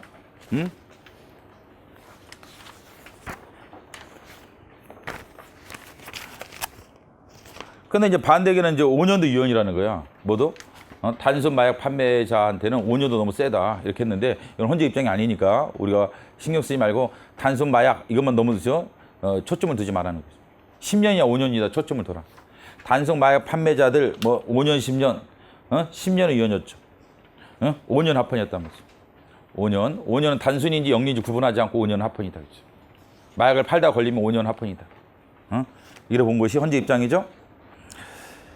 자, 그 다음, 그러니까 10년도 초점을 가져야 돼요. 영리 목적이 아닌 단순 판매 목적일 때, 그냥 위원 때리면 안 돼. 신명이 원인이 잘 보시고. 그다음에 영리 목적으로 재화 용역의 공급 없이 부가가치세법에 따른 세금 계산을 발급 수치, 매출 거짓 뭐 영수증 발급하고 막 이러는 거죠, 맞죠? 이때 세액의 2배에서 5배까지는 벌금 합헌. 뭐 탈세니까 얘네들은 다 2배, 5배 정도는 때려야지. 찾기도 힘들어요. 반대 의견은 뭐라고 그래요? 아니 이익을 얻었을 때를 기준으로 이게 법이 정해지한다. 근데 저 10번이면 한 번 잡기 힘들어요. 9번은 못 잡는 거야. 그러니까 2배, 5배 때려야 되는 거죠. 근데 이거 뭐 안 잡힌 경우는 대다수인데 걔네들은 그러면 다 그죠? 이게 가짜 영수증 발행하고 그래야지 문제 없이 잘 산단 말이죠. 간혹가다 한 번 걸리면 딱 얻은 이익을 기준으로 2배. 그러면 이제 계산해봐. 범죄를 통해 얻을 수 있는 수익. 범죄다 발각되면 내가 벌금 낼 액수. 그러니까 범죄 수익이 훨씬 큰 거야. 지금 이것도 이게 범죄 수익이 더 클 거예요. 계산해보면. 합리로 계산해보면. 그러니까 범죄를 하게끔 돼 있단 말이죠. 그렇기 때문에 한번 걸리면 한 10배 정도 때려줘야지 얘네들이 무서워서 좀 자제하지. 2배도 약해. 반대기 너무 착한 분이야. 이렇게 착하게 사시면 안 돼. 너무 착하게 사시다 보니까 걸려서 만약에 범죄 수익이 있으면 그걸 기준으로 곱하기 몇 배 해라. 근데 거기 범죄 수익이 없을 수도 있걸라. 별로. 그럴 수도 있잖아요. 그렇죠? 세금 탈세도 많이 못하는 경우도 있어. 그래봤자. 그런 경우는 많이 때리지 마라. 이런 반대 의견인데 이렇게 하면 힘들다 사실은. 하도 나쁜 놈들이 많아서 안 돼요. 이거 세게 때려야 되죠. 일벌 벗기라고 해야 돼. 어쩔 수 없다 이런 것들은. 찾기 힘들어. 몰라서 그렇지. 찾기 힘들 거였죠.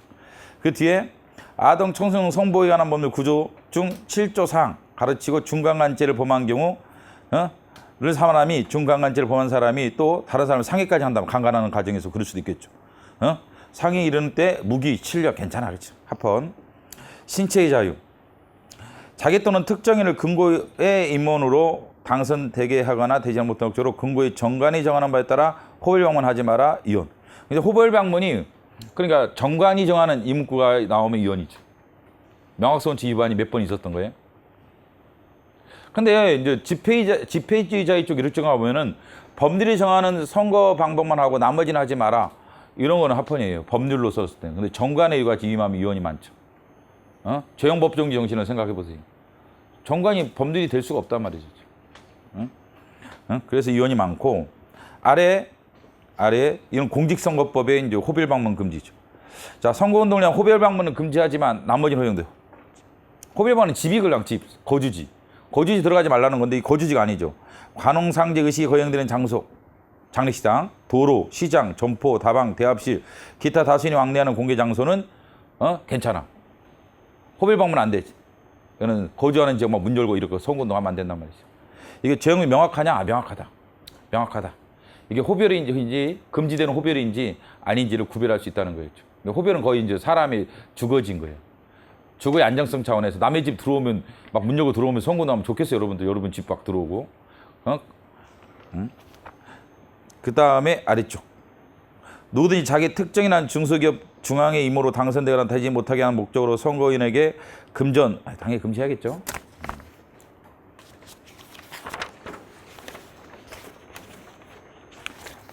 그러니까 지금 단순한 것도 그냥 넘어가세요. 시간도 얼마 안 남았는데. 관계법령의 허가를 받지 않고 불특정 사실로부터 출자금 명목으로 자금을 조달하는 것, 업을 하는 행위를 규제하는 유사수인 행위 규제에 관한 법률 합헌. 뭐 청담동 뭐 누구 있었잖아. 자기 엄청 돈 많다고 자랑하다 교도관에 있었잖아. 누구야, 그렇죠? 그럼 금지게 한다 이게야, 그렇죠? 허가도 받지 않고 말이겠죠. 자금 조달해가지고 먹튀하는 놈들 많단 말이죠, 그렇죠? 그런 행위 금지시켜야겠죠. 유사군복 판매 목적 소지를 금지하는 것. 유사군복 판매하지 마라. 전쟁 발생 시 잘못하면 그런 거 있고 북한 애들이 들어올 수도 있으니까 하지 말라는 얘기죠. 합헌이 나오죠. 유사군복 많이 파는데, 그렇죠? 근데 주변 가면 범죄 수익의 취득 처분에 관한 사실을 가장한 자, 범죄 특정 문제를 조정하거나 적법하게 취득한 재산으로 가장할 목적으로 범죄 수익을 은닉한 자 처벌하겠죠, 그렇죠? 범죄 수익 은닉하면 숨기면 처벌하기 당연하죠. 이게 투표소 안에서 또는 투표소 100m 안에서 소란운동 금지하는 것, 투표일 당일, 이러면 투표율이 떨어진다든지 이럴 수가 있단 말이죠. 또는 상대방 후보자들, 지지자들 못 오게 하는 방법도 사용될 수도 있겠죠, 그렇죠?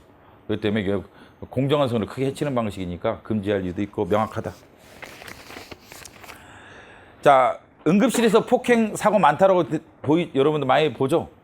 저 응급실에서 폭행하는 자리 의외로 많다고 그래요. 의사들 폭행해가지고 뭐죠?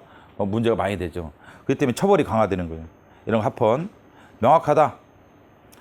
근데 일반 행동의 자유 제한이 아니라는 거야. 환자들의.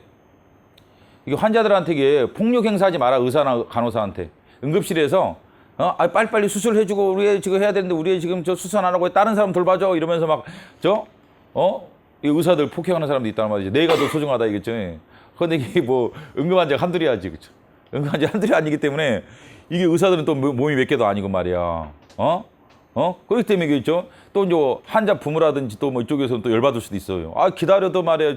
빨리빨리 뭐 안 해주고 말이야. 우리 애는 지금 죽어가는데 뭐 하는 거냐 이렇게 해서 이게 사람이 격하니까 응급실에서 이게 폭행사가 의외로 많다고 그러겠죠. 의외가 많다고 그러겠죠. 그래서 근데 그렇다고 해서 뭐 의사를 때린다고 해결될 일은 아니잖아. 그렇죠? 그렇기 때문에 일반 행동의 자유 제한은 아니다 이거는.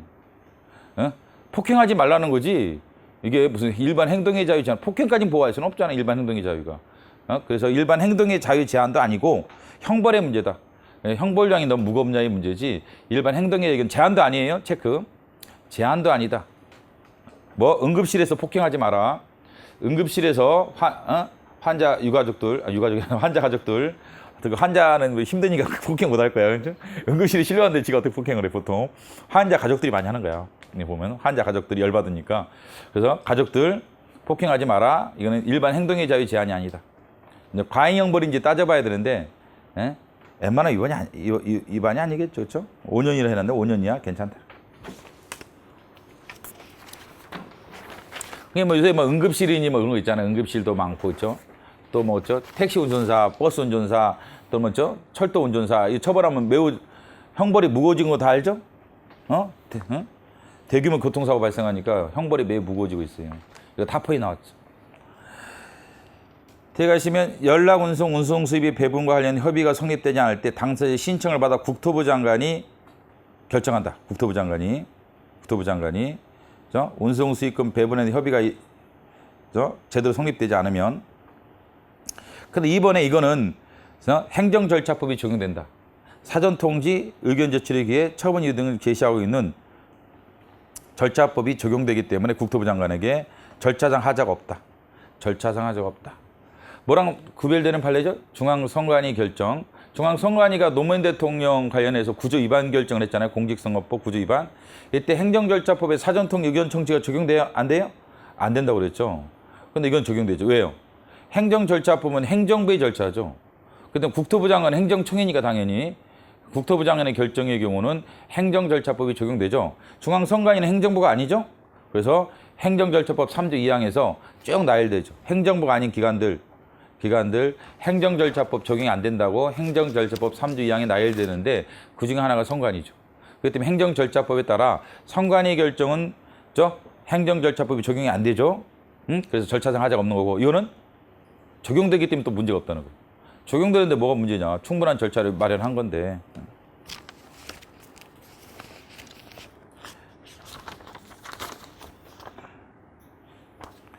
그 다음에 박근혜 대통령 사건 관련돼서 특별검사 임명. 옛날 우리 이명박 주가조작 사건에서는 뭐 이게 암결하는 건 아니에요. 그때는 대법원장이 2명을 추천했죠. 그래서 대통령 임명하는 거 합헌이었죠. 이번에는 야당 쪽만. 야당에서 2명을 추천하면 대통령 1명을 임명한다. 라는 것도 합헌이었어요. 왜? 대통령과 관련된 사건인데, 그때 여당 쪽을 넣으면은 그 당시 자한당 넣으면은 이게 특별검사 또 이상한 사람이 추천이 돼. 그렇기 때문에 야당 쪽에 추천한 변호사 중에 2명 중에 1명을 대통령 임명해라. 라는 것, 오히려 공정한 수사를 위해서 바람직한 것으로 봤죠. 합헌이었습니다.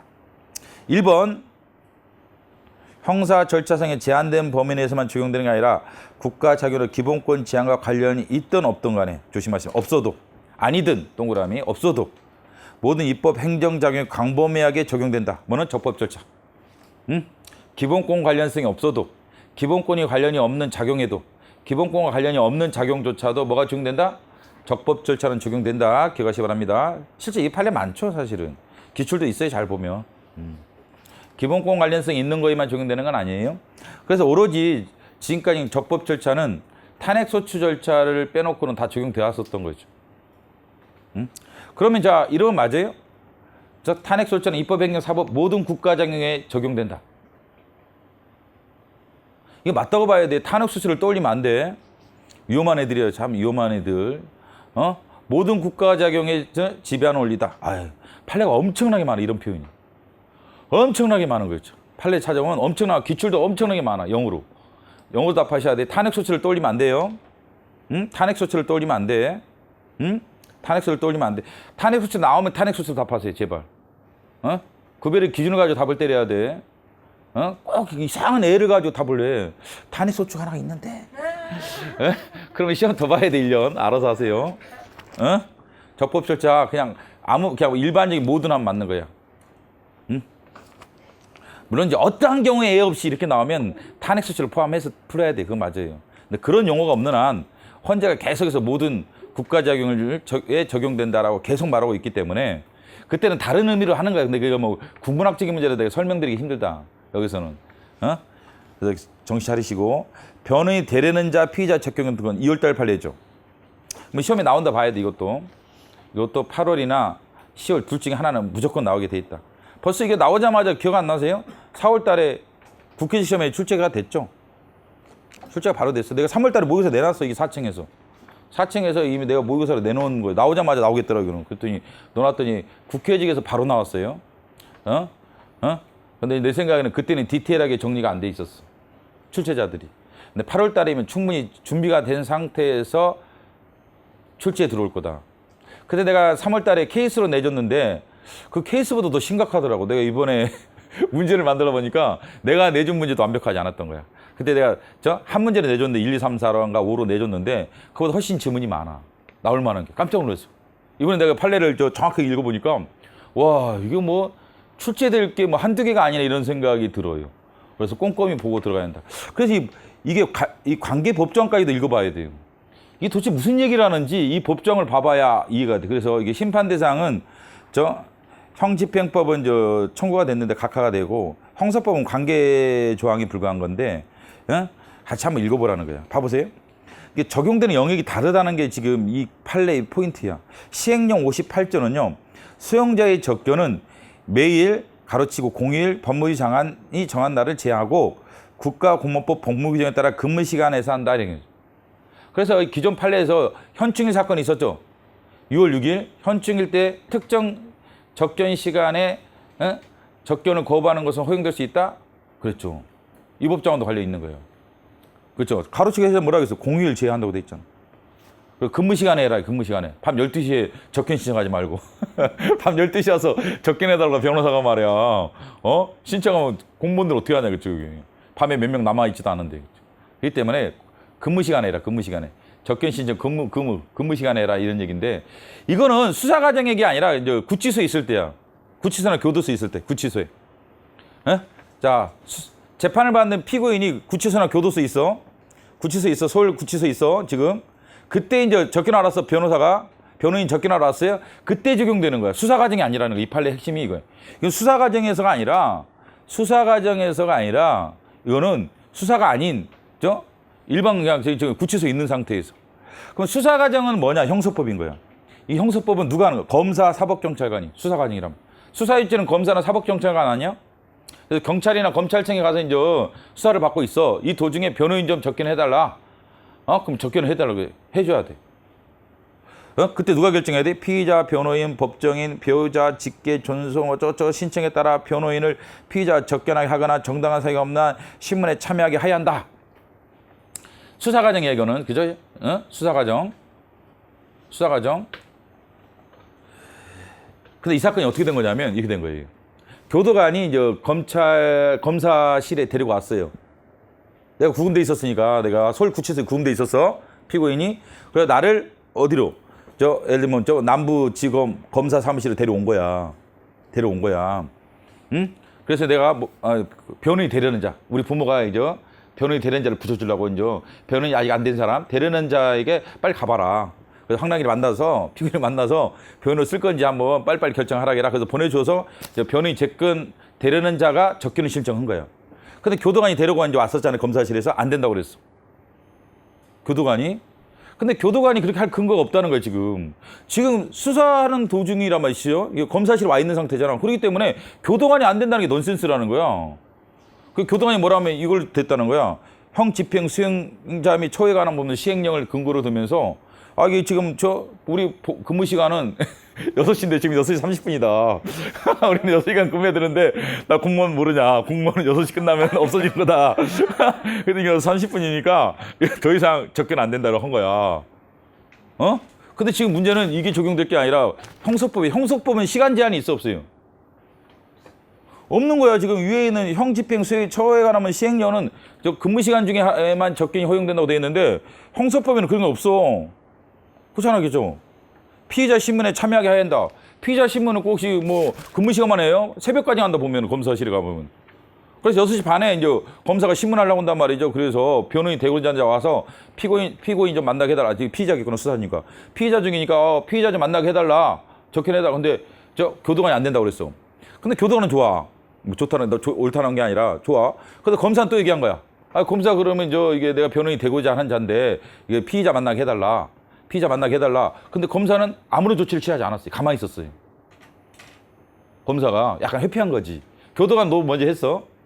예? 교도관 해서. 그럼 원래 이제 검사가 불러가지고 교도관한테 접견 빨리 시켜줘라. 이랬어야 되는데 가만히 있었던 거야. 가만히 있었어요, 사실은. 근데 이걸 접견 거부로 봤던 거야, 이 사건에서. 검사의 접견 거부로 본 거야. 응? 아래 헌법상의 근거. 변호인 접견 교통권, 우리가 알고 있는 내용이죠. 헌법 12조 사항은 체포 구속된 자에 대해서만 규정을 하고 있지만 체포 구속되지 않는 자에 대해서도 변호인 조력이 인정되는 것이고 이런 여러 차례 배웠던 거예요. 그 다음에 아래 2번 신체 구속 및 변호인 되는 자의 의미. 넓은 의미다. 신체 구속은.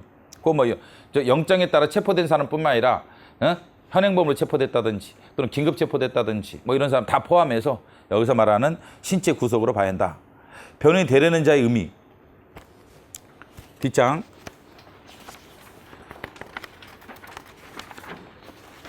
되려는 자의 의미는 가능성이 있으면 다 된다. 가능성이 있으면 된다. 이제 시작하는 이 사람이 변호인 선임이 안 됩니다. 실제로는. 변호인이 되려는 자가 지금 와서 접견을 신청했잖아요. 근데 결론적으로 이 판례 전체 다 읽어보면 이런 얘기를 해요. 결론적으로 이 사람이 변호인 선임이 안 돼. 근데 그 당시에는 가능성이 있었으면 되는 거라는 거죠. 변호인 되려는 자가 될 가능성만 있어도 접견을 허용해야 한다는 게 헌지와 대법원 입장인 거야. 뒷장 가보세요. 변호인이 되려는 자 의사를 표시한 자가 객관적으로 변호인이 될 가능성이 있다고 인정되는데 가능성만 있으면 되는 거야. 형소법 3사에서 정한 변호인이 되려는 자가 아니라고 봐 신체 구성을 당한 피고인 피의자의 접견을 하지 못하도록 제한해서는 안 된다고 판시한 바 있다. 대부분도. 가능성만 있으면 된다. 객관적으로. 그 다음에 적법성 요건. 자, 검사의 접견 불허행위. 이게 대상이 되는 거죠. 담당 교도관의 접견 불허 통보 이후 피청에는 검사가 별다른 조치를 취하지 않고 있었던 거죠. 가만히 있었던 거야. 검사한테 분명히 얘기했는데 변호인이 데려온 자는 자가 접견하게 해달라 그랬더니 검사가 그냥 가만히 있는 거예요. 그걸 뭐로 보는 거예요? 거부로 보는 거죠. 접견 시를 불허한 것과 동일하게 평가할 수 있으므로 이 사건 검사의 접견 불허는 헌법선의 대상이 된다. 근데 4번을 봐보세요. 4번 조심하셔야 돼. 이 사건 교도관의 접견 불허는 대상이 안 돼. 이 사건 교도관의 접견 불허는 대상이 안 되겠죠. 왜? 법적 의미가 전혀 없다는 거야. 법적 의미가. 왜 두 번째 줄 피의자를 수사하기 위한 호송한 교도관에게 이를 허가하거나 제한할 권한은 인정되지 않는다. 왜? 지금 검사실 와 있는데 그때는 수사기관에서 이거를 접견을 허용할 거냐 여부를 결정하는 것이지 교도관이야. 데리고 나왔을 뿐인 거야. 이게 만약에 구치소에 있었으면 그 권한이 있겠죠. 구치소에 있었으면 형 집행 아까 시행령이 적용돼 가지고 근무 시간이 지났으니까 안 돼요. 지금 6시 넘었잖아요. 이렇게 해도 되는 거. 그러면 그 거부가 항고성이 헌법선의 대상은 일단 됐겠죠. 아마 기각될 가능성이 매우 크지만 현충인 사건처럼. 현충인 사건은 뭐예요? 구치소나 구치소에 있었던 거야. 그 피의자 피고인이. 근데 6월 6일을 만나게 해달라 라고 했는데 접견을 거부당한 거야. 그럼 본안에 들어와서 그거는 교도소장의 접견 거부 행위가 기본권 침해는 아니라고 기각이 나왔던 거야. 그는 6월 6일 현충인 사건. 그는 교도상의 접견 거부 행위가 대상이 됐던 거야. 왜? 구치소에 있었기 때문에 그거는. 근데 이게 구치소에 있었던 게 아니라 데리고 나온 거야. 구치소에서 또 교도소에 데리고 나와서 어디까지 간 거예요? 검사가 있는 검사 사무실까지 데려간 거야. 그때는 이제 수사 과정이잖아요. 그때는 접견을 허용할 것인 여부는 누가 결정하는 거예요? 수사기관에서 하는 거예요. 여기서는 검사. 교도관이 그럴 권한이 없기 때문에 이를 접견을 불허했다 하더라도 법적인 의미가 전혀 없기 때문에 제로기 때문에 소외 대상이 안 된다. 이 소외 대상이 안 된다. 4번. 헌법선의 대상이 안 된다. 근데 1번은 되는 거죠. 왜? 수사기관인 검사. 검사는 아무런 조치를 취하고 있지 않았지만 결국은 그걸 불허로 봐야 한다. 그렇기 때문에 이때 헌법소원의 대상은 검사의 불허 처분이다. 뭐가 아니라 4번의 교도 간의 적경 불허가 아니라. 그 다음에 2번 기본권 침해의 가능성 인정. 일단 변호인이 대리하는 자의 피의자 적경교통이 헌법상 기본권이냐? 그렇다. 헌법상 기본권이에요. 응? 기본권이다. 조치 내용, 피의자 등이 가지는 변호인이 대리하는 자의 조력을 받을 권리가 실질적으로 확보되기 위해서 변호인이 대리하는 자의 적경교통 역시 헌법상 기본권으로 봐야 한다. 자, 그러면 기존에 이제 90년 초반 판례, 그다음에 2000년 초반 판례, 2000년 넘 이게 판례가 그죠? 90년 초반 초 판례가 있고 2000년대 판례가 있고 그다음에 이제 지금 2019년 2월달 판례가 있단 말이지. 이것도 한 뭐 2010 몇 년일 거야. 10년대 판례야. 이건 오래된 판례죠. 오래된 판례에서 어떤 얘기가 있었냐면 변호인이 접견을 신청했죠. 피고인과의 접견을 신청했더니 거부당했죠. 그래서 변호인이 헌법소원을 청구했죠. 그 당시 변호인 접견교통권은 헌법상 시효사항의 기본권이 아니기 때문에 자기 관련성이 없다. 그래서 각하당했단 말이죠. 그 상황 기억나죠? 이때 변호인이 청구한 거야. 변호인이 접견을 거부당하자 헌법소원을 청구했는데 변호인 접견교통권은 헌법 12조사항의 기본권이 아니다. 그래서 각하당했죠. 근데 2010년대 판례에서 자 변호인이 경찰상의 정보 비공 결정에 대해서 헌법소원을 청구하게 되죠. 그때는 뭐라 했냐면 구속된 피의자 피고인이 조력을 받을 권리는 조력할 권리와 동전 앞뒷면이란 말이죠. 표리관계에 있기 때문에 본질적으로 피의자 피고인이 조력을 받으려면 변호인이 조력할 권리도 헌법 12조 사항에서 보호가 돼야 된다 라겠죠. 그래서 긍정조력이 했단 말이죠. 근데 여기서는 하여간 적경교통권이라는 표현을 안 했어요. 조력할 권리라고 했죠. 조력할 권리라고 했죠. 조력할 권리. 근데 여기서는 변호인이 되고자 하는 적경교통권이 기본권이라고 명시적으로 표현했죠. 그럼 실질적으로 이 판례는 실질적 의미상은 폐기됐다고 봐야 돼. 그럼 이렇게 이제 답을 해야 한다. 그냥 긍정적으로 답하시면 된다. 아니 변호인이 되고자 하는 자의 적경교통이 인정됐는데 변호인이 적경교통 인정이 안 된다는 건 넌센스죠. 근데 여기서도 가로치고 명확하게 보면은 가로치고 뭐라고 그랬어요? 그래서 내가 일부러 다 내놨던 거야. 가로치고 이하 변호인과 변호인이 대리하는 자를 합하여 변호인 등이라 표현하겠다. 그래서 무슨 말이에요? 변호인 적경교통권도 기본권이라는 거예요. 변호인의 적경교통이 기본권이다 하기 때문에 이제는 이 판례는 폐기됐다고 봐야 돼요. 기존에 나도 질문을 많이 받았는데 내가 분명히 이 90년 판례를 설명할 때 기본 강의할 때 잘못된 판례다, 오래된 판례다 보니까 정말 개념 없었던 판례다. 그렇지만 어쩔 수 없다 이런 용어가 있기 때문에 그랬는데 내가 어떤 애들은 이게 온 판례라는 거야. 어떤 선생님 수험생이 이게 원칙으로 돼 있다. 이게 A로 돼 있고. 여러분 주위에 보는 교과서라고 하더라고요. 나 깜짝 놀랐어. 그거 아니야. 그 잘못된 내가 판례라 분명히 90년 판례가 잘못됐다고 내가 기본강의 때 누누이 설명했단 말이죠. 개념 없을 때 내린 판례니까 그냥 용어상은 어쩔 수 없다 했는데 이제 용어상도 바뀌어야 한다. 이게 원칙이 될 수 없는 것들이야. 이게 아니 생각해보세요. 그렇죠? 손뼉도 이게 마주쳐야 박수소리가 나는데 피의자 피고는 조력을 받고 접견을 하고 싶은데 피의자 피고는 검사가 접견을 못 한다라면 접견을 할 수 있겠어요? 한 사람만 접견 나오나? 피의자 피고인만? 말도 안 되는 얘기였죠. 그렇죠? 동전의 앞뒷면이라면 표리관계에 있단 말이야 이게. 그죠? 저 손바닥도 이게 마주쳐야 박수소리가 나는 거지. 똑같다. 그렇죠? 그래서 변호인 접견교통권이 기본권이라고 봐야 되겠죠. 이제는 자 변호인의 접견교통권 기본권입니다. 변호인 접견은 기본권이야. 내가 했던 이제까지 모의고사도 다 바꿔줘야 돼. 그러니까 접견교통권은 기본권이다. 기본권이다. 옛날에 용어가 있었기 때문에 어쩔 수 없는 거야. 이 사람들 그대로 넣으면 당한단 말이지. 근데 모의고사도 다 바꿔줘야 돼. 이제는 다 바꿔줘서 뭐로 풀어라? 변호인 접견교통권은 헌법상 기본권이다. 기억하시기 바랍니다. 변호인 접견교통권은 헌법상 기본권이다. 영어로 답하세요. 변호인의 접견할 권리, 접견교통권은 헌법상 기본권이다. 영어로 답하세요. 이러면 옛날 모의고사 풀었다라면 다 바꿔주시기 바랍니다. 다 바꿔주세요. 이제는. 그 다음에 세 번째. 그러면 이게 이제 검사의 접견 불허가 지금 인용이 나왔단 말이지. 최종적으로 인용이 나왔죠. 그러면 보충성 요건 어때요? 보충성 예외겠죠? 보충성 예외 된다. 당연히. 다른 법률 절차 없다. 그래서 형사법에게 준항고 절차를 통해 다툴 수 있는 거 아니냐라는 의심이 있지만 이게 이 절차를 통해서 권리구제 가능성이 있느냐에 대해서 아주 불투명하다. 따라서 불편한 우회 절차를 요구하는 것은 타당성이 없기 때문에 전신 절차의 이행 가능성을 요구하지 마라. 그래서 바로 알아. 라겠죠. 근데 반대 의견은 각하 의견을 가지고 있는데 반대 의견 뒷장 가시면 23페이지 반대 의견은 변호인의 적경교통권이 기본권이 아닐 뿐더러 아래 세 번째 줄 형사법 417조에 준항고 절차를 통해서 권리구제 가능성이 있기 때문에 바로 헌법선을 청구하는 것은 보충성 요건을 충족하지 못했기 때문에 각하해야 한다라는 반대 의견이 있었던 거예요. 헌재 입장이 아니라. 헌재는 인용이야. 헌재는 인용이에요. 그 때문에 준항고 절차를 통해 다투야 한다? 다른 법률 절차가 있다? 아니다. 그렇죠. 없다. 그러니까 바로 헌법선을 청구해라. 뭐에 대해서? 적견 불허. 검사의 적견 불허에 대해서 다른 법률의 그 절차가 있다고 봤어요? 없다고 봤어요? 형사법의 준항고 절차를 거쳐와야 돼요? 그럼 각하했겠지. 형사법의 준항고 절차를 통해서 권리구제의 기대 가능성은 애매하다. 아주 불확실하다. 따라서 바로 헌법선을 청구할 수 있다. 보충성 예로 봤기 때문에 인용이 나오는 거야. 보충성에 걸리면 각하해. 이 반대견처럼. 그렇기 때문에 인용이 나왔다는 걸 알면 자연스럽게 풀 수가 있어요. 뭐는? 3번은. 근데 교도관 적견 불허는 구분해라. 1번과 4번은 구별하셔야 돼요. 그 다음에 5번. 변호인이 대리인자의 적견 신청을 허용할 수 없다고 통보한 형 집행 수용자 초에 관한 시행령을 제시한 경우 이 법조항에 의해서 변호인이 권리 침해될 가능성이 있는지 없는지 없다. 왜? 아까 있죠. 형 집행법 시행령은 여기서 적용돼야 안 돼요? 이거는 구치소에 있을 때나 적용되는 거야. 구치소에 있을 때는 게 적용되는데 지금 구치소에 있는 게 아니라 밖에 나온 거야.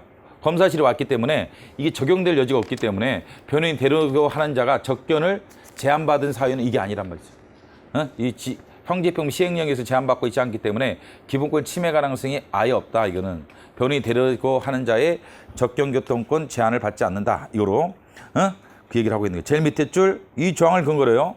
그래서 피의자 신문 중이라면 수사 중 신문 중 변호인 등의 뒷장 적견 시를 불허하거나 제한할 수 없다. 형집행법 시행령으로. 아까 차이점 설명했던 거예요. 형집행법 시행령 구치소 있을 때야. 일요일 날 적견을 신청했다. 현충일 날 적견을 신청했어요. 근데 불허된 사건이 있죠. 그것에 근거는 될 수 있겠지. 그렇지만 지금 검사실에 수사받으러 왔어요. 그래서 신문 도중이야. 이거는 형사법의 문제지 이것의 문제가 아니랍니다. 또 형사법은 적견을 허용하라고 해놨단 말이죠. 그래서 이 시행령에 의한 기본권 침해 가능성은 없다라고 하죠. 그래서 시행령의 위헌점을 심리하지 않는 거예요. 시행령의 위헌점을 심리할 필요 없고 이제 자 정리한 거예요. 딱 하나만 심리하면 돼. 3번. 이 사건 검사의 불허행위에 대해서만 본안에 들어왔던 거예요. 검사의 불허행위만 본안 판단을 해주겠다. 왜? 교도관의 불허행위 각하. 그 다음에 아까 형집행법 시행령도 대상으로 삼지 않죠? 그렇기 때문에 뭐만? 검사의 적견 불허행위만 본안에 들어오죠. 그래서 보충성 요건도 충족돼야겠죠? 그래서 준항고 절차 없이 와도 된다라고 했겠죠. 그 다음에 1번. 되는 자의 적견교통권을 제한할 수 있느냐에 대해서 그렇다. 자율원 적견교통권은 제한할 수 없다는 얘기를 다시 하죠.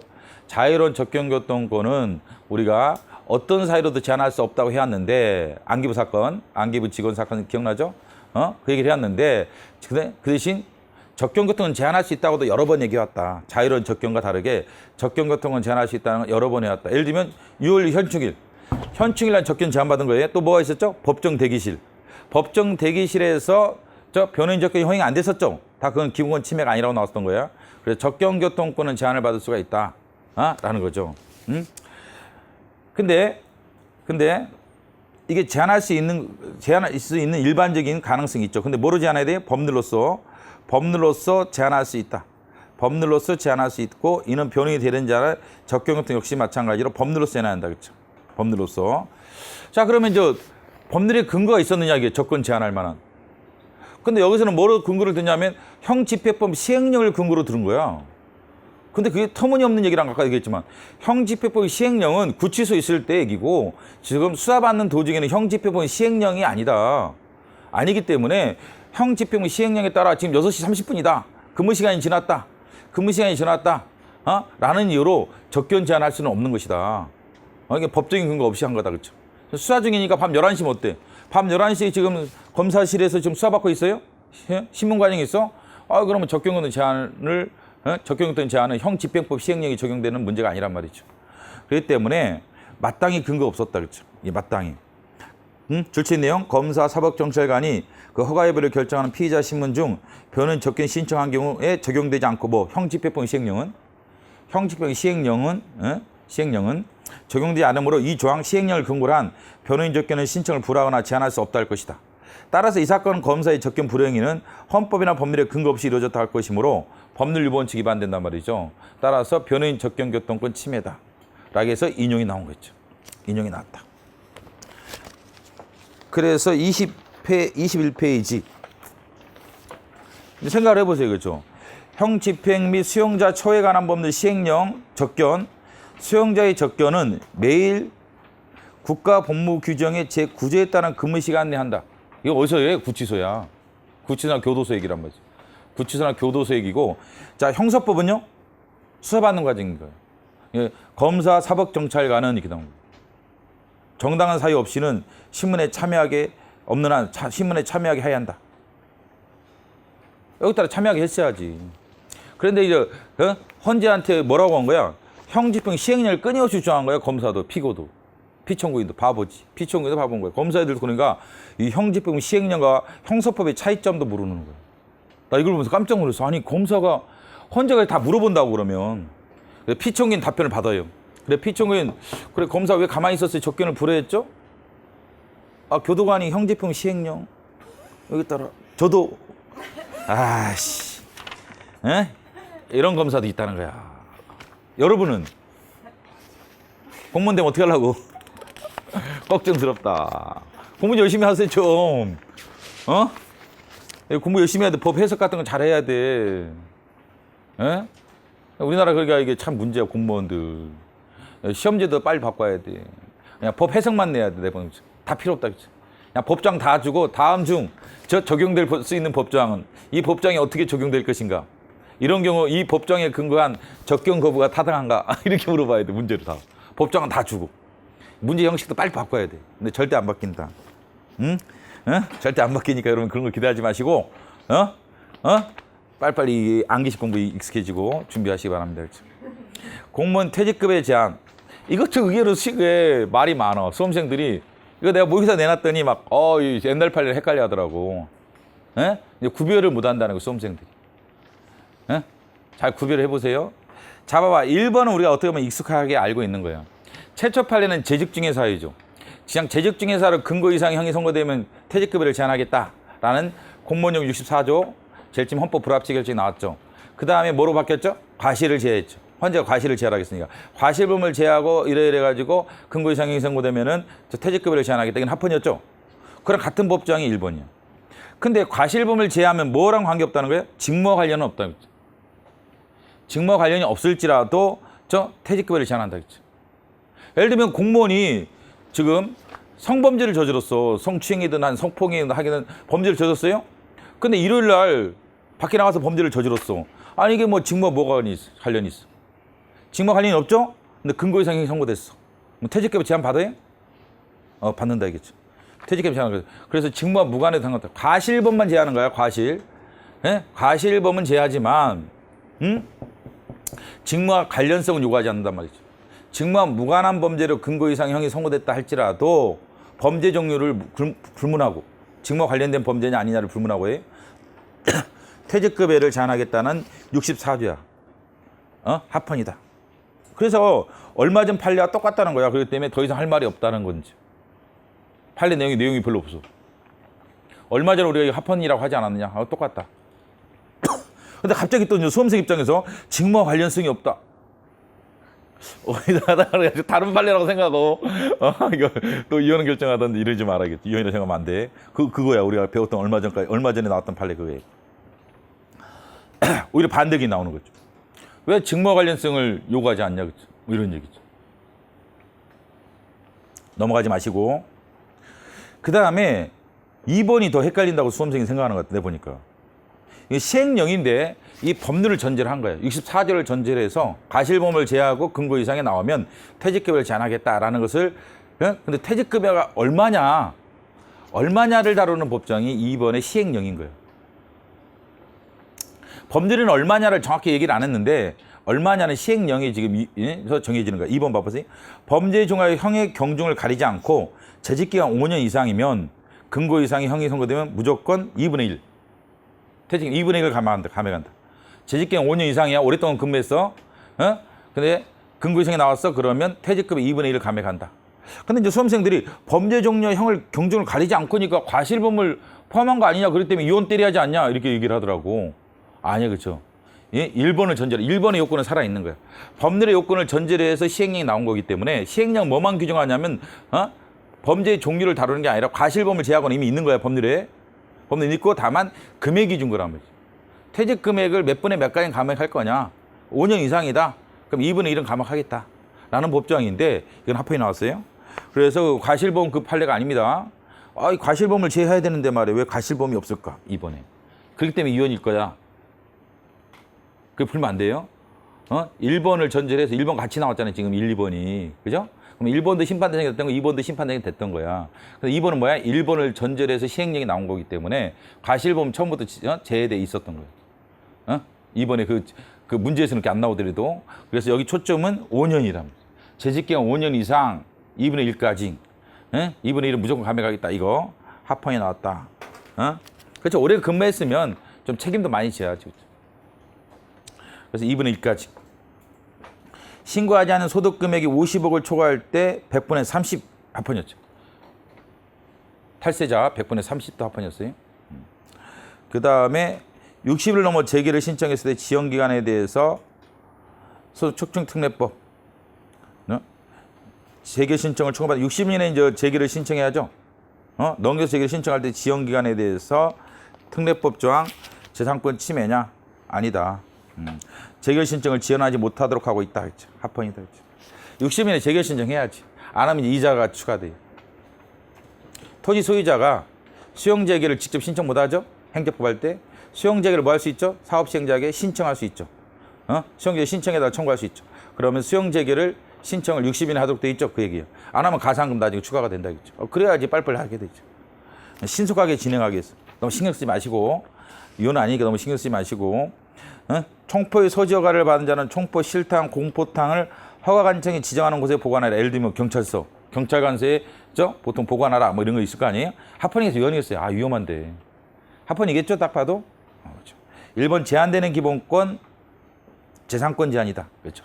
재산권 제한이다. 재산권 제한이다. 그렇죠. 총기 재산권 아니에요. 그렇죠. 인간다운 생활의 제한 아니다. 그렇죠. 재산권 침해는 아니다. 그렇죠. 그다음에 소유법엔 재산권 박탈이냐? 아니다. 왜? 장래 향하죠. 이게 장래 보관 방식이에요. 장래 보관 방식이라서 진정 소유법은 아니다. 진정 소유법은 아니다. 그렇죠. 근데 그 전에 총을 내가 산 건 몇 달 전에 샀는데, 몇 년 전에 샀는데, 그러니까 신뢰보유 문제가 된다. 2번. 진정 소유법은 아니니까, 신뢰보유 문제가 되는데 합헌이죠, 물론. 총기가 위험하잖아요.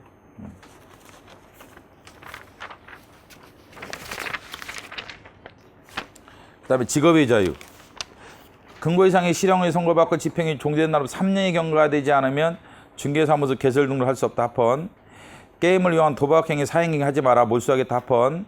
유사금목 판매하지 마라. 합헌. 계약 체계를 이행 등 관련된 금품 제공 등 부정당업자 제접자를 일정 기간 수의계약 계약 대상에서 배제한다. 합헌. 그러니까 이제 담합해가지고 입찰 참가가 제한된 거야. 또 담합한 놈이지. 2년 이내 범위 내에서 입찰 참가를 제한할 수 있죠? 그렇죠? 그때 수의계약도 안 된단 말이죠. 수의계약으로도 따낸단 말이죠. 뇌물 써가지고. 뇌물 쓰고 말이죠. 질이 나쁜 놈들이니까. 그래서 아예 들어오지도 마라. 수의계약도 안 된다. 그 다음에 운송 수익 금액이 배분에 관한 협의가 이루어지지 않을 때 당사의 신청을 받아 국토부장이 결정한다. 아까 비슷한 얘기 있었죠? 합헌. 그 다음에 변리사. 이것도 좀 중요하죠. 변리사도. 이 판례도 중요한 것 같아요.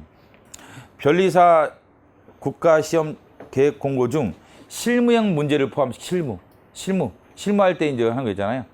이론적 문제가 너무 실무형 문제가 나오는 거예요. 그렇죠? 까다롭게 나오는 거지. 수험생 입장에는 실무형 문제 어렵겠죠. 그렇죠? 이걸 공고한 거예요. 1번. 피청구인 이 2019년도 56회 변리사 국가 자격시험을 관련해서 공고를 내놨는데 2차 시험 중에서 특허법과 상표법은 한 문제씩은 실명을 내겠다. 실무형 문제를 내겠다. 실무 테스트 하겠다라는 공고죠. 헌법소원의 대상이 되느냐? 그렇다. 왜? 법령이 없는 내용이란 말이죠. 법령이 없는 내용을 추가하는 공고는 대상이 되죠. 실명 문제를 내라라는 것은 법령에 존재하지 않는다. 없었던 걸 추가했으면 대상이 되죠. 그래서 대상이 된다. 2번 자유한성은 부정됐다. 누구의 자유한성? 2차 시험 응시할 자격이 인정되지 않는 청구인들. 1차 시험에 합격 못하는 애들. 어차피 2차 시험 공고인가 이 부분은. 2차 시험과 관련된 거라서 1차 합격자가 문제되는 거지 1차 합격자가 아닌 자는 문제가 안 된다. 자유한성이 없다. 얘네들의 청구는 각하하고 근데 또 2차 시험에 이제 준비하고 있는 수험생들도 있을 거 아니에요? 얘네들 청구는 본안에 들어오는 거예요. 그래서 A는 1차 시험 합격을 못했던 자고 각하. 너희 청구는 각하. B는 1차 시험 합격했죠? 2차 시험 준비 중에 있죠? 근데 실무 문제가 나오는데 자신이 없어. 그래서 헌법소원을 청구하는데 이 부분은 본안에 들어와서 기각. 자, 1번 대통령으로 정하도록 한 변리사업법이 포괄임금제 위반되느냐? 아니다. 시험 과목은 다 거의 대부분 시행령이 돼 있어요. 우리 공무원 시험도 공무원 임용 시험령이라는 데 돼 있어요. 법률이 돼 있는 내 기억에 시험이 거의 없어. 거의 없어. 그치? 뭐 있을 수는 있겠는데 우리 공무원 시험 있죠? 여러분 시험 7급이나 9급 다 공무원 임용 시험령 대통령령이 규정돼 있어. 현실적으로 그렇죠. 그래야 시험 과목 개편도 좀 용이하고 이런 거지. 법률이 돼 있으면 시험 과목 개편 어렵죠. 그래서 침해가 아닙니다. 뒤에 가시면 공고. 2차 시험은 주관식 논술 시험을 하도록 돼 있는데 이게 위반되는 거냐 이런 공고가. 논술 시험에 실명이 포함되는 거지. 실명을 논술로 내면 되는 거란 말이죠. 논술형 문제에 실무 내용이 들어가서 논술형으로 낸 거니까 문제가 되지 않는다. 지금 침해 아니겠죠 오히려. 실무가 중요하지 변리사들. 실무가 기각이 나왔다. 그래서 청구권 알다시피 즉시항고 제기하는 3일로 제한하는 형소법 이렇게 작년 10일에 나왔지. 이건 다시 이제는 이거는 판례가 변경됐다. 그래서 즉시항고 3일 형소법도 이혼, 인신보호법도 이혼. 옛날에 인신보호법은 합헌이었죠. 형소법은 인신보호법 이혼이었죠. 형소법은 합헌이었는데 둘 다 이혼으로 바뀌었으니까 쉬워졌죠. 쉬웠다. 그래서 기출이든 아이가 모의고사든 다 바꿔야 돼 이것도. 즉시항고 3일 형소법, 즉시항고 3일 형소법, 모의고사든 기출문제든 다 바꿔야 돼요. 이제 이혼으로 답하시 바랍니다. 이혼으로. 기출이나 모의고사 다 바꿔야 돼요. 바꿔야 된다. 물론 7일은 이혼이 나온 게 없습니다. 7일, 그죠? 7일, 7일 같은 건 다 합헌이에요. 직결 심판에 대한 7일 이내 정식 재판 청구. 7일 이내 정식 재판 청구.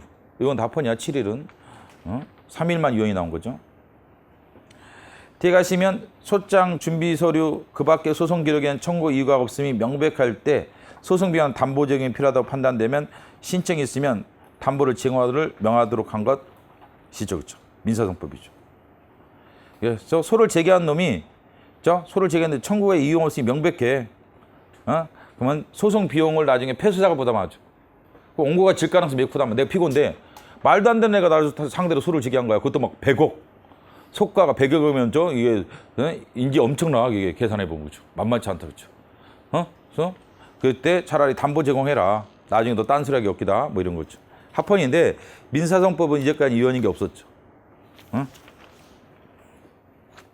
다행히도 이것도 합헌이죠. 다만 이제 민사소송법 이혼이 없었는데 민사소송법이라고 무조건 합헌 때리면 안 돼요.